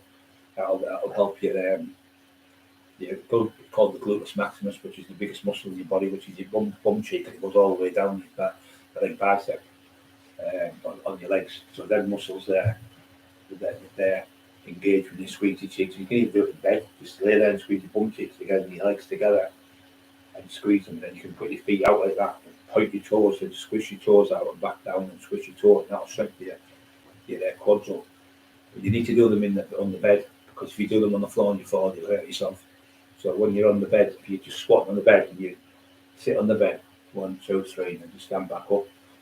It's better if you can do it with your hands like that, as you kind of well for balance. It's really good. That's what I've been doing. I've been doing 25 reps in the morning, 25 at night, and I've definitely got better for the strength when I'm training now. The strength's going up now. Smoke 40 a day, Peter. Fucking hell, man. Serious now. Fucking serious. Really serious. It's like a joke, which will be wrong. He said, this bloke, he said, 50 fags a day, put it on the floor, stamp on it, put it out. Another fag, stamp on it, put it out. Another fag, stamp on it, put it out. He said, he died. He said, well, he said, cancer. What? Throat cancer, chest cancer, cancer of the foot. Put stamp it on them, put them out. Okay, now, cancer of the foot. Stop smoking, just say, enjoy it. Shut up. So shut up. My mum's the same, Brian. Nightmare. Yeah, fucking. Who stops me? Yeah, exactly. Shut up, shut your mouth. Shut up, you. Bloody pleasure I get. I bet she says that as well, man. I'll have to come and see her, but I can stop it. Yeah, the only pleasure I get smoking. Yeah, fucking lungs are knackered. So when you get this is from this is proof. This when you get to 44 is the magic number to say if you stop within 3 years or so, your lungs go back to normal. But if you don't stop, from 44 to 74, I think it is, the chance of getting cancer is 76%. Fucking jumps up to 70 from fucking, yeah, it jumps up from 44 to from 44-year-old to the next stage. The chance of getting cancer is 76% if you don't stop. That's how much it goes up. It's fucking exponential. And it's proven 100%. Oh, you could get walked over tomorrow. Yeah, you could, but you don't fucking every day there's 5,000 new people a day start smoking. I think it might be more now. And every day something like 5,000 or 10,000 people die of it in the UK. Smoking is the worst thing. The other second worst thing is sugar. Sugar is the one. The other worst thing to people. Sugar. It destroys your arteries, and that's why you have a heart attack. It blocks your arteries in your head. What your brain here, and then you get a stroke because the blood's getting constricted. It's not going through your veins in your head, So it gets blockage. The blockage, if there's no oxygen can go into the brain after so many minutes, that's when you get a stroke, when you collapse. Or you can have the heart attack where it gets in your arteries. So if you walk and doing exercise and eat good food, you're pushing all that shit out. You know, if you're eating good things like lemon and stuff, and porridge is really good to clean your arteries out. And good helps you and helps your stomach. So they're really good, them type of things for keeping you fit. But when you don't look after yourself, you fall to pieces when you get a certain age. One thing will come, you get cancer, and another one comes, and something else comes. That's what happened with my dad, his back, his knees were bad. Right, just off the M25, good night, made in traffic. Tonight, Jesus. Oh, to the old man, I thought you were at home still. Good old, yeah, so well, where we live, me and Emma in Redcar, I lived at the lakes. My uncle John used to live at the lakes. It's called the Lakes Estate, the area. And my uncle John lived next door, and we said every fucking night he was arguing with the missus. So what happened was Emma's uncle was in the band with him. He used to play the guitar, and one was a drummer, I think it was. And Shuggy used to sing and on stage. I think he sang on stage. And what happened is the fucking the electric went, so they had no guitars to make or anything. The electric went like a power cord in the Lakes Club, I think the Lakes Social Club. So what happened, he said, he started telling jokes. So there was all these people started laughing. So I think they got to like 30 quid, like a 10 each. In them days, we're talking like the 70s. Got a 10 each for going on stage. So then Chubby started telling jokes. And if you can tell more jokes like that, I can give you, I think it was 50 quid. You know? So that's when he started telling us the story himself. So he lives around the corner from not far. He's always at the fish shop, he's always at the betting shop, he likes the bet. And one day, his son, his other son, was from Berlin, he's passed away now, nice lad, he used to come to a rave club. But his other son lives at Redcar, there was a load of lads going to bash him one night. And I jumped in and went, leave my fucking Lord, sit down. And they all fucking sat down in this pub called Leo's. Anyway, his son was out, and the lad from Redcar, called Pete, a big lad, blonde-haired lad, bit of a boxer. He beat his son up. Chubby went down, and fuck Chubby went down, a legend by the way, and hit the fucking bloke with a machete and cut all his face down here. He got 12 stitches. And me and George Forster, it was Mr. Britt, we went and seen the lad, and we got him to drop the charges, and he got £50 a stitch off him. True story that. But he lived, Barry Gardner was his friend, George Forster introduced me to him. And as you come, I can't remember in fucking park now, the Lock Park I think it's called, in Redcar. Yeah, Lock Park was all ducks and things in it. And as you come into Redcar, you can go down the seafront there, but there's a house on the right, I can't remember the name of the road now. And he built that, so he built like an extension on it, so he had a room, and out the back he had a shed. And in the shed he said, oh yeah, big fella, he goes out the back with him. And he had all these loads of porn books. I went, fucking hell, what are you doing here? Tossing himself off all the noise. He said, I get jokes off these, I'll read things and put things together and make jokes out of them. I said, I feel like I toss that and stuff. And anyway, I had these things on with the hat and the goggle, the things there where he wears, the helmet thing. And we used to go in and we have a cup of coffee out with George. We used to have to walk past his house to get there. If he was there, sometimes he'd be away. And Barry Gardner was George's stepbrother, and he'd done all the building for his house and that. So we went to a place in Redcar, at the top of Redcar, it was called Bearbeck's Televisions. And the best tellies in the world are called Banger and Lofsen, I think they're called. I think the Swedish televisions are like having a Porsche 911, one of the best cars in the world. So he bought these tellies, they were about $3,000 for these tellies he spent for this day.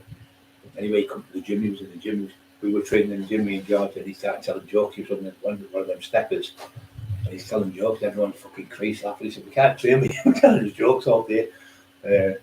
Dave Williams used to be in Tony Buck on that. We couldn't laugh, we couldn't stop there laughing, but he just kept telling jokes. He said, I set them up, big fella. He said, what I've done, he said, was this fucking bloke. He was about 5'8", 5'9". I went, you daft little 5'2" little dwarf. I'm not 5'2", I'm 5'8". He went, you're a bigger cunt than I thought you were. He just was setting up, these lads, these red punchline things. I was really clever. Really, yeah, I've seen him up there the other week, me and Emma. He was in the betting office.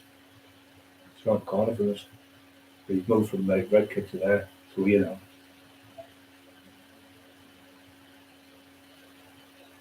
where I smoke weed. I don't know what that means. Not so cigs. Yeah, but it's worse. It sticks to it more. With the weed sticks to your liver and everything in your body when you smoke it, and it's the hardest drug to get out of your system. It's longer than any other drug. The cannabis is in your sticks to your organs in your body, and it's in there longer than anything else. That's why they get caught in the fucking jails. That's why people, I said to Miss Tasker, they called her. So I got fucking Superman, the woman. And I said, can I have a word with you? The governor was on the board. The governor, not the governor, I was on there. Was the prisoners. So we said, me and Mark Steele, what's the implication about security implication? Because we're in an open jail, we can just walk out. So why can't we just wear our own clothes instead of prison shirts? So yeah, that's a good idea. And then we've got that changed. And then we also got one change where I said, where we live, he lives Newcastle, Gateshead. By the time he gets home, he had 12 hours to go home. By the time we went to Newcastle, it was like 4, 5, 6 hours there, 4, 5 hours back, whatever. So there's 8 hours travelling. Surely you should get the extension on that anyway to change that as well. So people like to say Leeds and going home, it's only 10 minutes down the road from Wheelston. They get their full 12 hours at home. We are not. Yeah, that's a good point. And to change that. And then the other one was what the other one we did. I don't know. What was the one we did? There's another one we did. I can't remember, I think it was now. And we were on the board of the government, like they were the governors, and the prisoners would sit there, and a couple of black lads from Leeds used to sit with us. And they would all tell the people, they all sat there. And she was alright, this governor, she was good. I forgot what I was going to tell you more. Danger film. Danger Mouse. I thought Danger Mouse was dangerous. Yeah, so the sugar is the worst thing for people having heart attacks now. It's even worse than smoking. That's the main killer. The main two killers of all time are them two. Not the wars, not the World War II and the World War One. It's the sugar and the smoking. It's the killers. And when you go and talk to a dentist, they'll tell you that same thing. Sugar's the one that will give you blood pressure. Sugar's the one that builds in your arteries and blocks them up. Sugar's the one that gives you strokes. And so it's smoking's a nightmare. So them two combinations together, it's a nightmare. Yeah, I was on about the skunk one. So the skunk, when I went in, this is the truth. When I went in to see my brother, I was sat there, I thought there was a girl there, and she was an anthropologist, really clever. And her mum and dad would come to see them from London. And I come in, I could see they look like fucking professors. They were fucking psychiatrists. There was two, mum and a dad, were the two top psychiatrists in the whole country. They were the main ones in the whole country. So they come to see them, take her all the way to Hartlepool. She was from London. Really intelligent girl. She was talking to me what she was into. I said, anyway, we talked to the mum and dad from the okay, and I was talking to them. Anyway, they went. And she was telling me over the way and everything, they got a section. And I was talking to the doctors there with her. And she said, I said, why are you in? What is it? Is it depression? I said, no, I'm on the skunk. So I spoke to the doctor, I said to that psychiatrist there when the brother was with him, I said, because that's a few questions, just I like to learn about this type of thing. Oh yeah, fire away. So I said, what the amount of people come in and say mainly because they're on cocaine or speed and things like that. He went, no. He said most 70% of people, 70 to 75% of people coming here is through the skunk. I said, how come? He said, because the old cannabis was grown natural in the field somewhere, so in Spain or whatever. So they weren't messing about with it. The new stuff, they sprayed it with different chemicals. They put chemicals in to make it grow bigger buds and things. So it's brain freedom and all we talk about. So they're making it bigger and better, so it's stronger for people to smoke. But what they're doing is they're being greedy. Instead of washing it, like you're supposed to flush it apparently 2 weeks, so all the chemicals come out. So what they do is, as soon as the buds are massive and they're fucking huge, they cut them down to stars and they leave that sugary stuff on it. It's like a sugar coating on the top of it's like a crystal. And what they do is they actually leave it because other people like it. Some people actually use it, put it in the freezer, freeze it, and get the crystal bits off, the little bits of sugar on the top, and make it like I can't remember the name of it now, but the smoke back, but it fucking makes you fucking loopy because it's fucking, you see things and everything on it. It's really toxic. So that's what they're doing, because they're not. The old 9 bars used to get, there was nobody paranoid like they used to be, like they is now. It's because the people who were making the skunk and manufacturing it and manipulating it to the strains to grow and different ways and get bigger and bigger and puff it up, whatever chemicals it is. And they put the chemicals in, but they don't wash the chemicals out to like drain it. So they want, if the chemicals, the water, if the plants drank the water, they'd wash the roots and clean it and take the stuff out. But they don't. The roots would take all the chemicals out. But they don't do it because they think, oh, I'll get my money straight away. So they get, so when they do that, it's 2 weeks earlier. So if you work out every year, probably getting an extra growth or something every year by doing that, by cutting it down as soon as it's ready, instead of leaving it to wash all the chemicals out, to take it down just exactly when it's ready. So it's saving money and making money through it. And anyone in here will know, who's smokes it knows I'm telling the truth. So 76, between 70 and 75, I think it was, percent, 76%, are in there because of the skunk. Couldn't believe it, me, when everybody showed me. I could not believe it. I really thought it would be like, I didn't think it would be heroin, because heroin would make you really that paranoid. Obviously, you fall asleep after so many goats from the cabbage. But it's the chemicals that the. Stop it, Eli! Fucking does me head in when he does that. He's ruining the fucking doors in the house. All the doors are scratched to pieces with him. Fucking nuisance he is. It's tea biscuit, Mark Emerson on chicken, thighs. Unbelievable. You've got to put up in this house.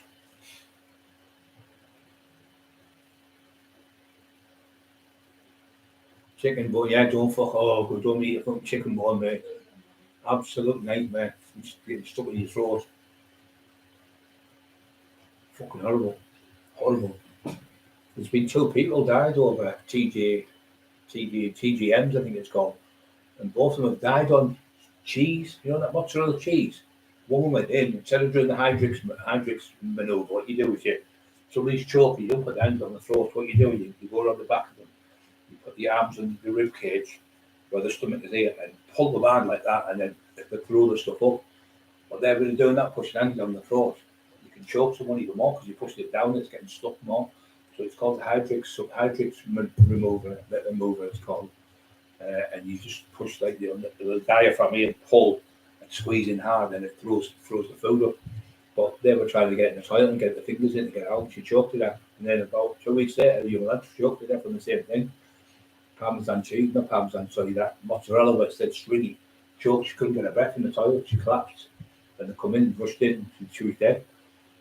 Been terrible that. And imagine going to fucking pizza or whatever. Your mum's died, it must be fucking horrendous that. Yeah, two in a couple of weeks died in the same place. It wasn't the food. It was just they probably put too much cheese in the mouth and it choked them.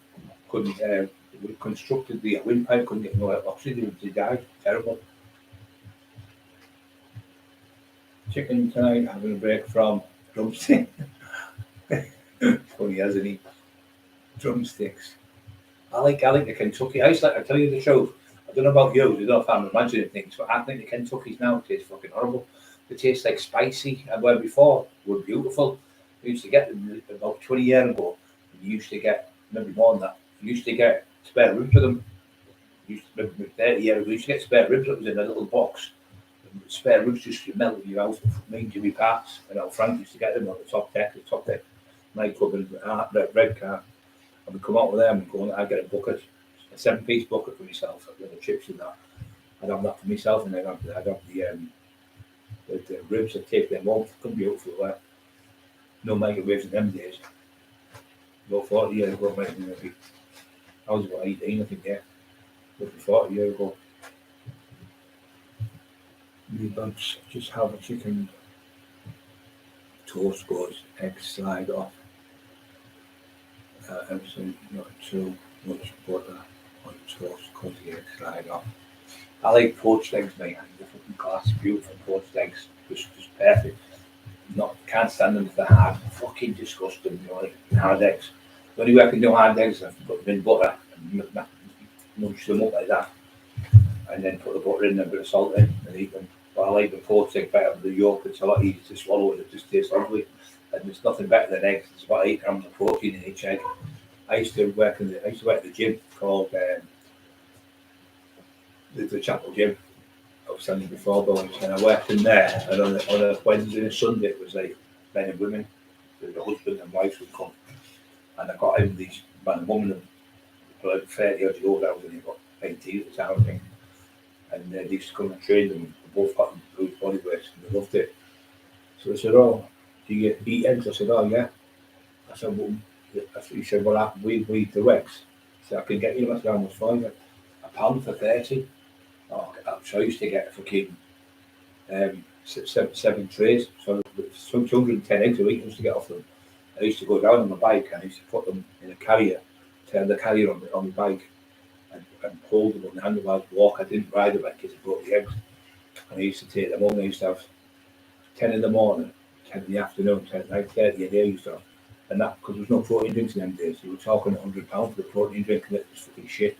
And the only other thing there was a thing called desiccated liver tablets, and they did fuck off. And they have these other things where you've got like different tablets, which just a rip off. So you guarantee food is miles better than protein powder. Don't get me wrong, protein powders are good. You have to isolate, but they are quite expensive. But they get straight in your system. But they're good to take to the gym when you finish training straight away and get one straight in your system as soon as you finish training, because you need to put it straight back in your system before the window of opportunity closes. Wood, tin of gas, 2 3 8. I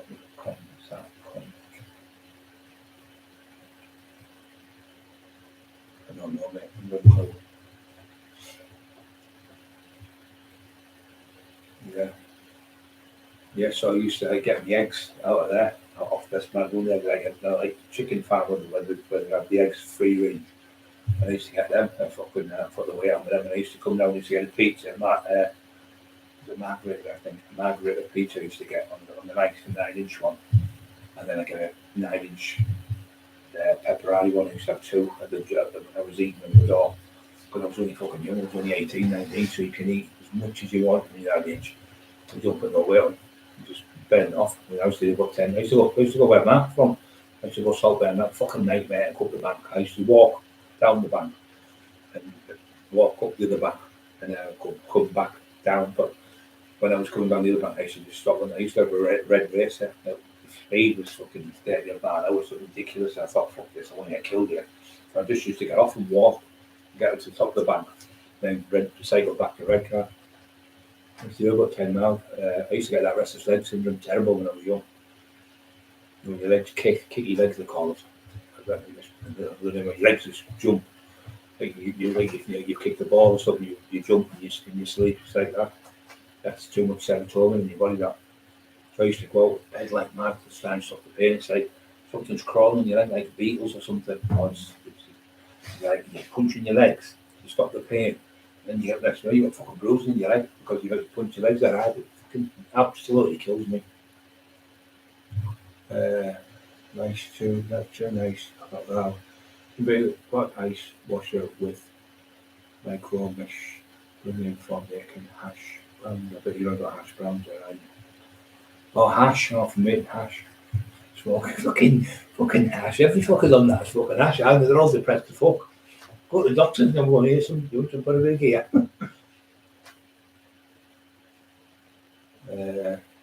Same lot of lines that.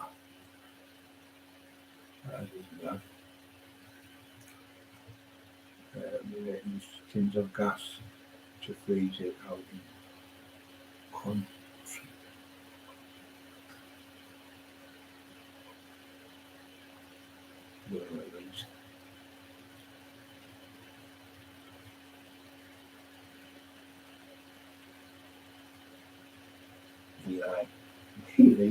Eli recently, he's in where's Eli. He's fucking been with me in bed all day. He's a nightmare. He fucking bangs the doors to get into the pub. And then the pub, if the pub is asleep, Eli has to sleep next to the cage. So he's only on the floor, but Eli won't sleep on the cold floor. So he has to have a blanket on the floor, so you put a blanket down for him, while he pinches him his coat, like you've seen him when he's in the coat. While he goes and he puts a big hole right through the fucking, where the hot water tank is upstairs, dug a hole through the wall, right through the door, got under it as a put his lid against the red hot tank. That was him as a baby, about 6 weeks old. Dug a hole right through the wall in the middle of the night. not the wall, the door, sorry, the doors are shite and these fucking new houses. Yeah, crap, the old council houses, the brick ones, fucking last for hundreds of years, these fucking things are fucking shite. Yeah, so yeah, eggs is in abundance, eggs are marvellous, eggs and milk. Some people can't get away with milk, but I love to, I used to drink 10 pints a day, the fucker, every day. That's what put the weight on me, the milk. I don't do it now because I'm doing it, my belly getting in fat. KFC, yeah, I used to love KFC, but I don't think it's the same. I say it's minging now, yeah, the KFC minging, yeah, you're right, it's fucking minging. It's definitely got some type of peppers or some type of like, it's more like curry, isn't it, than fucking Kentucky chicken. You used to bite it, it used to just melt in your mouth, and the skin was beautiful, and you used to eat the skin, it was just peel it off the bone, and it would just melt in your mouth. Now it tastes like pepper, like pepper in it. Well, we've got such and such aromatic 11 different herbs they've got in it. I read up on it. I was right. I said, why have you got pepper in the chicken? Why would you put pepper in a chicken? I don't like pepper in the chicken. And salt's okay. But pepper, I said, usually that should be the customer's choice. Not to have the chicken full of spices. You should have one for spices and one for not spices. Actually, it's just the way it comes now. That's what it's nine? She said, might be 9 or 11 different spices are in it now. Aromatic spices. Fucking bullshit. You've run these fucking Kentucky idiots.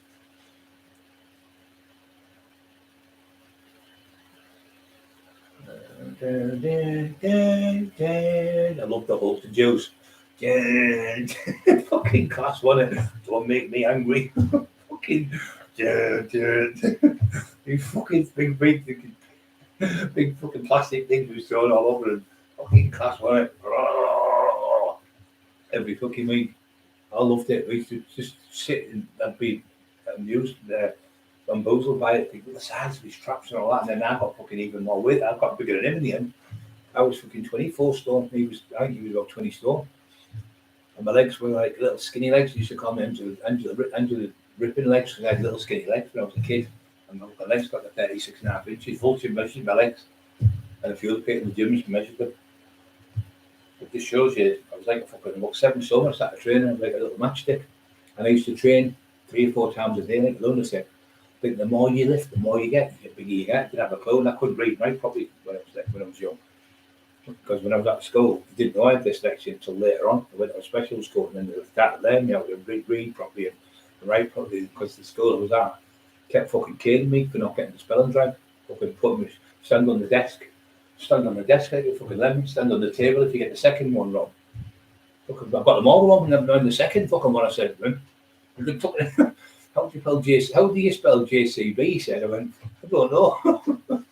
How do you spell BAA? I haven't got a fucking clue. I didn't have a clue once. Everything was like back to front and know the words, and then they started learning me that I had dyslexia. There's all different forms of it.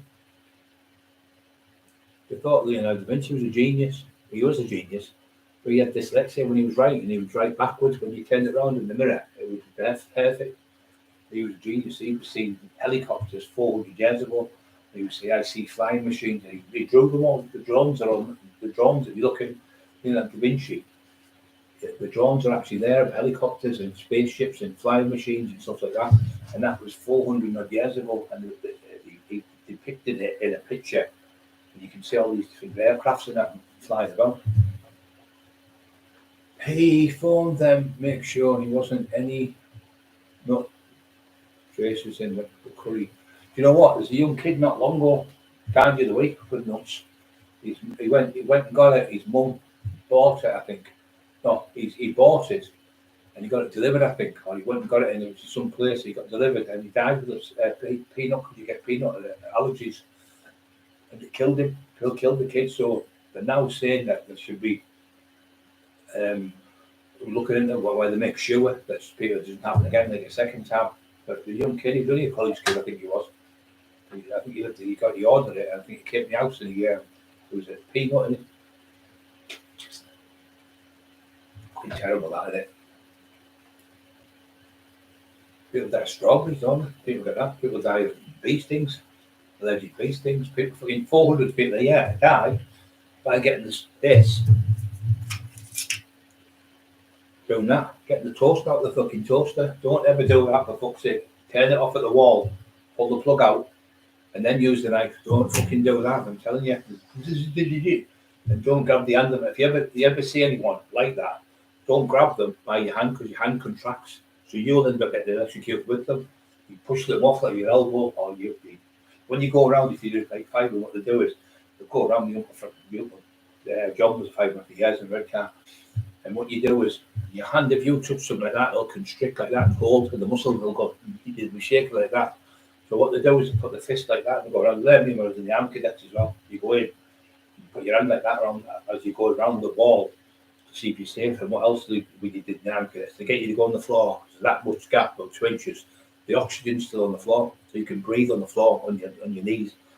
You can breathe the oxygen. They used to make you go in with the fucking you go in with the gas mask on, and then you have to take it off in a minute. And then you'd be fucking pouring out your eyes, the gas in the arm cadet. But you have to stay in. If you didn't do it, you didn't pass. They do all sorts. They fucking do all sorts. They make things so you're addicted to the food. That's what they do.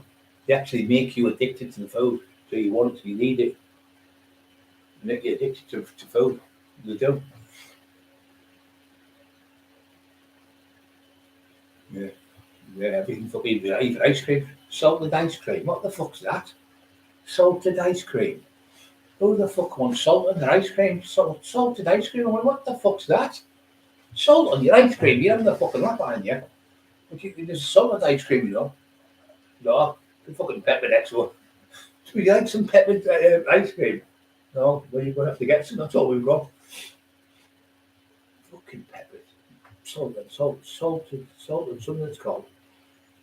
I think that's supposed to be straight off. Salt and ice cream. Fucking hell. I remember the best burgers ever were Wimpy's. They were called, you get them in Mackland. They still sell them. Westlers. They're the best burgers. They taste like rubber a little bit. That tastes rubbery. The Chinaman said, that's rubbery. It's rubbery. That tastes rubbery. I said, thanks very much. He said, thanks very much. Mr. Chan, I said, that chicken tastes rubbery. He goes, thanks very much. Lovely. Lovely. He thought I said, lovely. He was class, Mr. Chan. It was funny. He used to have a Chinese shop in there, and fucking gambler, terrible gamblers. Straight over the betting office, both straight in, fucking betting. Terrible. Do you know, he kept the Chinese open. He'd go and they'd say, back in 5 minutes, he'd be in the betting office across the road. There's pup crying, he's fucking fine, the pup. Eli's like fucking tough as old boats. The pup, you just touch him and he starts crying over and out. With scraps, of course. Yeah, I used to like scraps. Yeah, but often they're all greasy, aren't they? They're all, there's the best fish shops, the ones in Whitby, they're down twice, from Tune's job. The other one's in Saltburn, and you know where it is, Mark, at the bottom of Saltburn. It's my mate. It's called Vince, can't be second name. He owns all the arcades in the red car. Vince, can't be second name. He has the top of the range, big like American car. He has all the shops at the bottom of Saltburn. And his fish and chips off this world, so it's quite dear. It's about £8.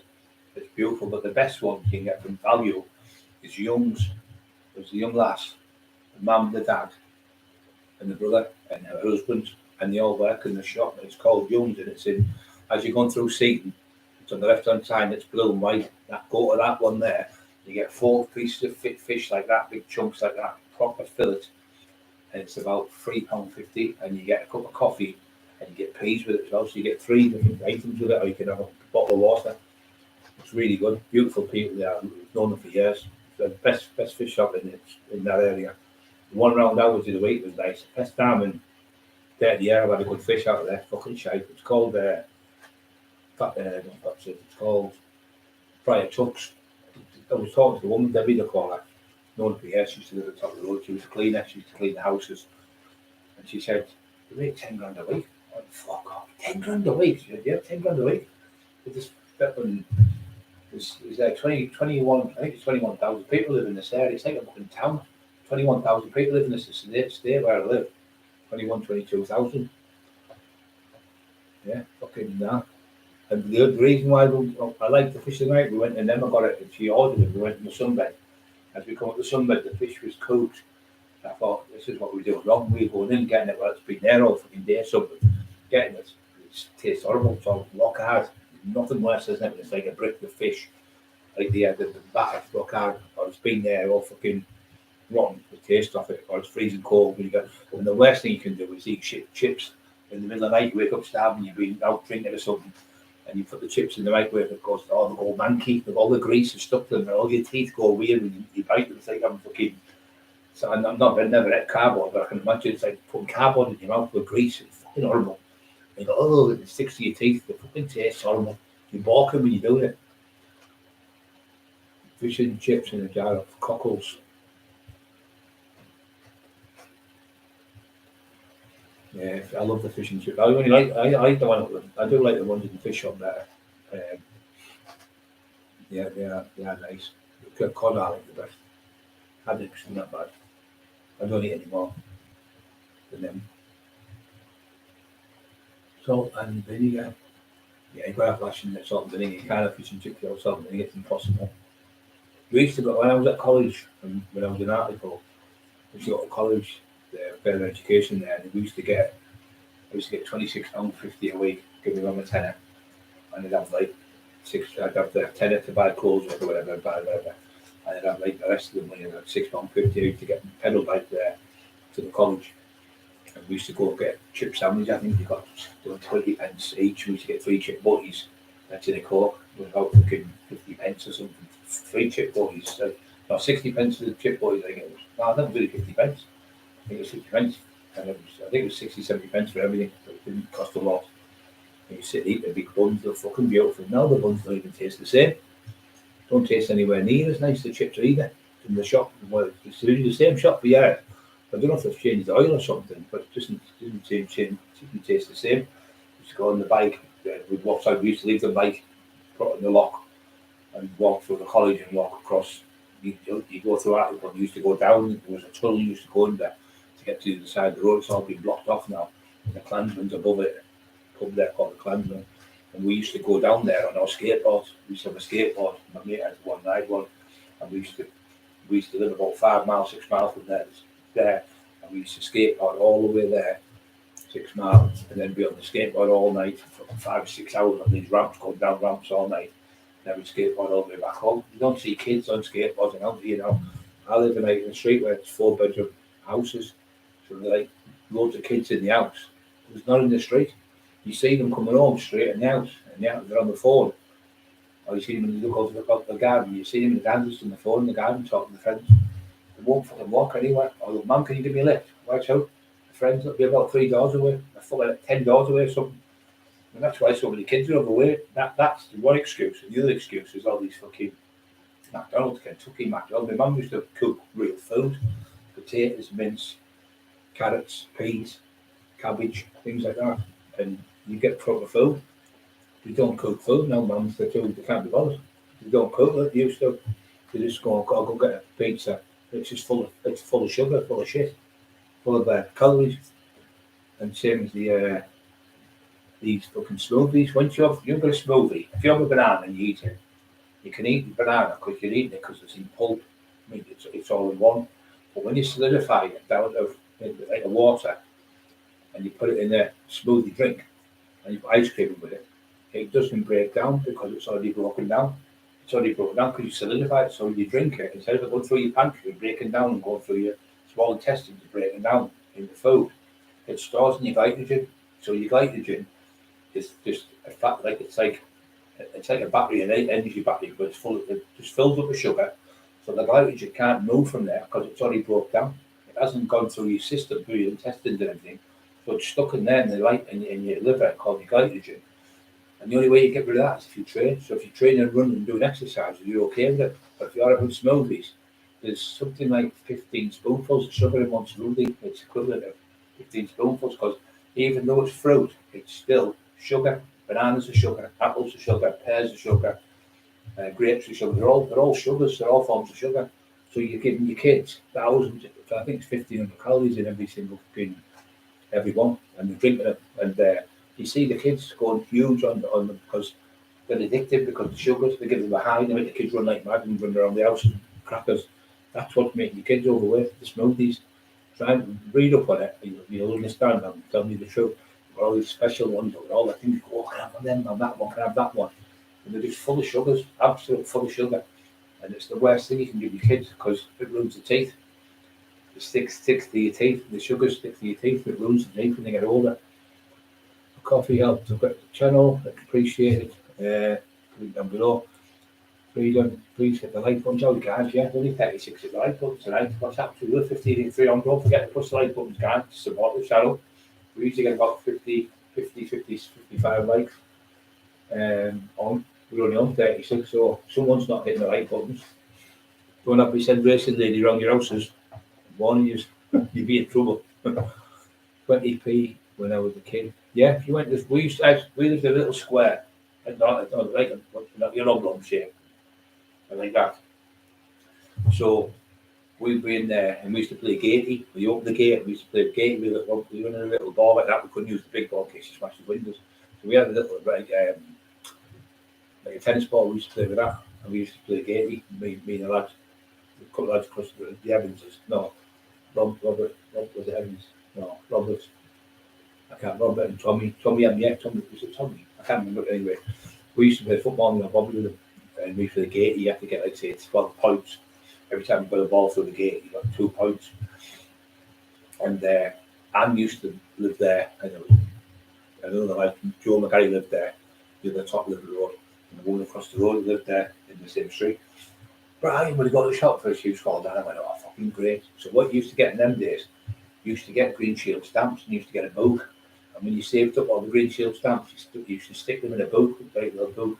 You used to get ones where you get footballers in, and I was on the Green Shield stamp. So I would go to the shops, you give me like say whatever money, it'd be like 20 pence change. You get fucking a bag like that, sweets. Mars bars were 3 pence in 1976. 3 pence a Mars bar. They just started to come out, double deckers in 1977. The very first come out was my favourite bar of chocolate. I love this. And you get 20 pence and you get like 3 dainties for a penny, 3 mojos for a penny, 3 fucking salads, all these different sweets. You get like a big bag of sweets like that. And what you would do is you would then say, can I have the stamps? And you get the stamps and you save up. What you do, you'd save up the stamps for Christmas for your mum, you'd buy whatever, chocolates or whatever, or get your dad something. So that you'd save up all year just to get the stamps. To get your mum like on a birthday or something. Like kids were more hands on then, and they would just do their own thing. We used to go like cows singing on the doors. Me and dog made a fucking fiver in them days. 3 pence a Mars bar, 2 pence to get on the bus to go to town. But we used to jump on the back of them. We used to get on the back, hold the back of the bus. There used to be a handle on the back. All the buses have a handle where you can open it, but you could hold it there. And I used to put my hand like that, hold it, put my feet on the back of the bus, and hold like that with my hands. That hand like that, and that one like that, and get a lift, and it'd stop to the next bus stop and jump off. Be okay, and then I'd do it again the next one, and you get the 4 or 5 bus stops to be home nearly. But one day I fucking did it in Old Hartlepool, and I was coming home. It was the corporation bus, it was like a purpley colour and cream, and on the back, and I fucking jumped off, and it was fucking doing about 30 miles an hour. I couldn't fucking cut on my knees to fuck, on my trousers, fucking ripped to pieces. Come off and skidding on and jumping, and couldn't get me balance, and just fucking hit the deck, but all my hands were cut and everything. Yeah, fucking nightmare. What have you done to your trousers now, man? We're fucking mad. We used to nick in pools, Hartlepool football ground. And sometimes me and Dorsey would go and we get like a leg up. You get a leg up like that, you get your hands like that, get your foot on there, put you on the wall, and you pull yourself up the wall, slide down and slide down, all of a sudden fucking grab big 6 foot fucking copper, boom, right up the fucking ass, slapped across the face and kick back out. Then we go around the other side and go, we used to be a big massive billboard thing. We used to get on the billboard. We were all fucking 40 feet, 30 feet in the air, something like that, going along the billboard and sliding down the posts and then sneaking under and getting back at the other end. Didn't give a shit, you had no fear for that. And then you get them, wouldn't you, in the street. Get down your own end, Joe, I'll bust your ball. Fuck off, you old cunt. Fuck off, you daft old cunt. I know your dad, do you fucking know your dad? And oh, Jimmy Cockerill, oh, okay, now you cheat yourself. And you go, you know, Jones have said this, and you get a good fucking ride, and you have to get in, get to bed. So you get to bed. Went to bed, you had them fucking army blankets that were fucking itchy as fuck. You had them stupid yellow, blue, and white, I think they were, red, blue, and white. No, yellow, blue, and something look like I can't remember what it was. It was like toothpaste fucking colours. And there were sheets, flannel sheets they were called. Used to get in the flannel sheets. But then they were fucking itchy blankets used to itchy. You were fucking devastated. The houses were freezing, fucking freezing cold, shaking you. Do that, and there'd be frost coming out your fucking mouth. And you have to get put up with it, fucking freezing. So when you had to go to bed in them days, there was no telly, there was no satellite telly, there was no fucking PlayStation, there was no fucking thingy box, Xbox, there was no fucking big plasma tellies, there was no fucking phones, there was nothing. There was just look out the window at your friends playing and you were sick as a cunt in the house.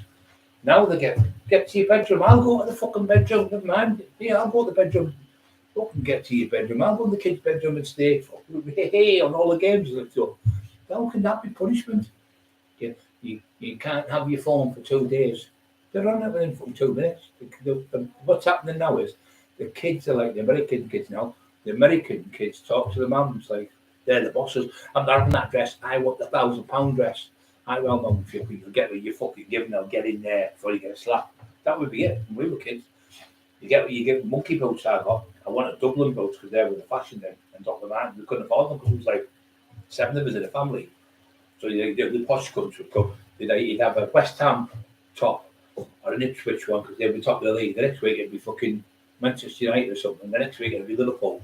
They have like 6 fucking football strips. We didn't have one. I was like him, Kess, a little scruffy kid in the bin, looking for the fucking pair of shorts or a pair of boots. I'd have a size 6 football boot and a size fucking 5 or something, and playing football in the field. And we were still a better. I was the captain of the team. We won the championship. We won the trophy. I got to stand in the assembly with a cup, and I was captain. I was the captain of the basketball team as well. But the ones who were like posh ones and that were shit. They were always like little fat kids that couldn't run or. I'm not having fucking him. Fucking, I'm not having him. You can't fucking. What we say? I don't have to. Cockerill, going to have to have it. Standing in goal like that and be like fucking. The ball would be here, and he'd fucking. The ball would be like just right in front of you. Or you've got to kick the ball, miss the fucking ball, and the ball would go in the back of the goal. Fucking useless. The worst players in the world you have. So you couldn't. We'd have like Barky Man, and Lee Pugh, and all them lot. We were all together as a team. So we all and the Evans and all that. We all played together.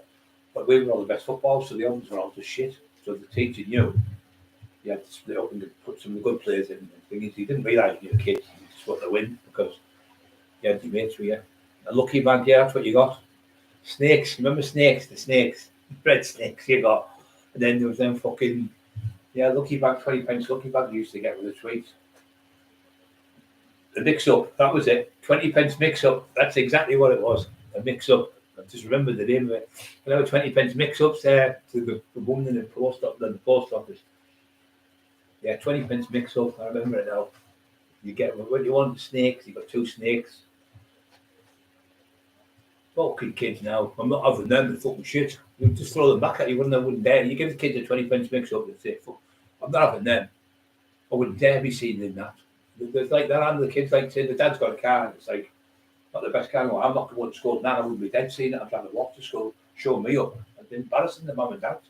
Or, I'm not having that dress. I want a 2,000 phone like Jackie. Jackie's mum's getting this one. I went, look, I'm not fucking Jackie's mum. I'm not Jackie's mum. You have to get that phone, £1,200. No, I want the £2,000. It's such and such. It's just come out yesterday.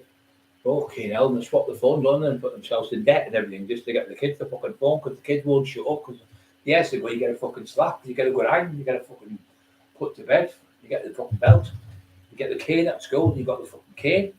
People were naughty, hand out 6 of the best, or you got that big fucking sand shoe with rubber right across the arse cheek, and it fucking killed your cheeks, of your arse were killing you, red raw, and you didn't use that rubber fucking sand shoes. But the headmaster was called Mr. Sadler. He was a cunt. He was one of them old hostel. We went to Carlton Camp in the countryside for 2 weeks, and we other teachers would be easy teachers. You yourself would have like a woman teacher, was like the Cockerill teacher was fucking easy, could do what you wanted. She wouldn't be bothered, you'd all be messing about. And then when Mr. Stoves come in, or Mr. Pugh came in, or Mr. Beaumont, or something, and you fucking hell, he Beaumont, or one we used to call him Hitler. He had a little moustache, he looked like a fucking Hitler. And I don't know how he used to get this fucking chalkboard, wipe the chalkboard down, and he just turned on, woof, fucking bang, right in the fucking head with it, idiot, yeah. Take your fucking head and cut your head. I knew it was you, Cockerill. I could tell, you know, if you throw like fucking airplane things and messing them out with little things where you find each other. And he fucking had like eyes in the back of his head. He was a good man, he was a good teacher. But he fucking knew he could keep, he'd like fucking Clint Eastwood of that thing, boom, bang, straight on. He'd have been great in the Olympics, fucking in the shot put or something, fucking hell. Or playing fucking basketball, fucking spot on, bang, right in the fucking head. It used to kill. Like that was a chalkboard duster, but it was fucking made of wood and like a cloth stuff on it, and he used to clean the board down with it. And he just turned on, hit you, you just know who it was. I don't know how he fucking did it, but he was class. You had the chocolate fags, yeah, chocolate fags, and you remember the other fags, the white ones. You pretend you used to have a little bit of red in the end. You go pretend you were smoking, they weren't even fucking real. They were like candy fags with a little bit of red on the end. But you'd go, all right now, and pretend you had a fag in your mouth. And you would have them top deck shandies. You have two of them and you'd be drunk. You think you only had like 1% alcohol. You go, I'm drunk. Are you drunk? I'm drunk. Pretending you were drunk. Fucking crackers when you were kids. Go to the baths and you'd stand on the side. So you'd stand on the side and go, what do you want? And they go, big machine gun. You go, you get your lad and go, so you go on the side of the baths like that and fall in the water, and you got a percentage of who was the best one who died. And then what do you want? I'll have an arrow. You go, and you shoot them, and you have to fall like a stamp with the arrow, dramatic fall like fucking swan dive. Or I'll have a grenade, and you have to blow them up, and you have to boom, you blow up and fall in the water. We fucking play for that for hours now. Health and safety, you wouldn't be able to live. Things are so fucking good. I bet dressed our house when okay. Best dressed in our house when we were kids. Bent down, carried down, bottles of water and Cockerill crisps. Yeah, I remember them Cockerill drinks. I never liked them Cockerils, mate. I think the green one, wasn't it? I think. Back before Professionals. Yes, Professionals was on, I think, a Friday or Saturday night. And then we used to also watch Minder. I could love Minder. I used to say, oh, Charles, I'd tell him I can't. I could fight like him. But never missed it. I think that was on a Friday night or something. And there was only 3 TV stations. You wanted the BBC one, BBC 2 and Time TV, but BBC 2 was shit. So you had two television channels. Now they've got 1,000 more shit. 1,000 fucking channels. There's nothing on. Shit. But then you watch 2 channels. You had 2 channels to watch. One big film on a Saturday, maybe a Sunday. Everyone else would sit there like after the dinner, watch it, and everyone would be glued to the telly. Watch the telly, and we used to watch Grange Hill. That was great. I used to get home from school for that and watch that. The band was a mash advert thing used to come on. That was good. That kids aren't the same, are they? Now it's all about getting in it in the best club. I'm going to such and such. I'm going to the prom with my £1,000 dress on and all that fucking shit. They're just getting like the Americans. They're getting really cheeky. The kids now, where the kids are telling the mums and dads, "I'm not having that dress. Susan's mum's got a better dress than that. I'm not fucking Susan. I'm not on fucking £2,000 a week." But the mums will buy a £2,000 phone for the kid who's about fucking 10-year-old. It's fucking insanity. Right, guys, I'm going to shoot. I've been on nearly 2 hours. I hope you've enjoyed tonight. I've enjoyed it. It's been great. I'm just going to have something to eat. I can eat my wife in the background cooking. Manda, it was class, wasn't it? Manda was one of the best things. Right, thanks for being on, and thanks for achieving what we've achieved, the 10 million views nearly. We just need another just under 500,000 for about 10 million people in just over 3.5 years. Just thanks, amazing. And you are amazing, and thank you very much. I'll see you tomorrow. Everyone be happy, love you all, and have a great night. Have a great day as well tomorrow. Oops. Susan's mum better get me a computer there. fucking can't use this one. I was fucking hell how many times did it when we thought it's going to go off? Ben's a fuck still. Oh dear. Breathe. That gone. They're gone. No, it's not into this yet. Fuck's sake, I've never done it right. Oh, fuck. I don't know what I'm doing here, man. Useless. Right there. See him in stream, it's not going off. Yeah, it's that, and then that one. Oh, bloody hell.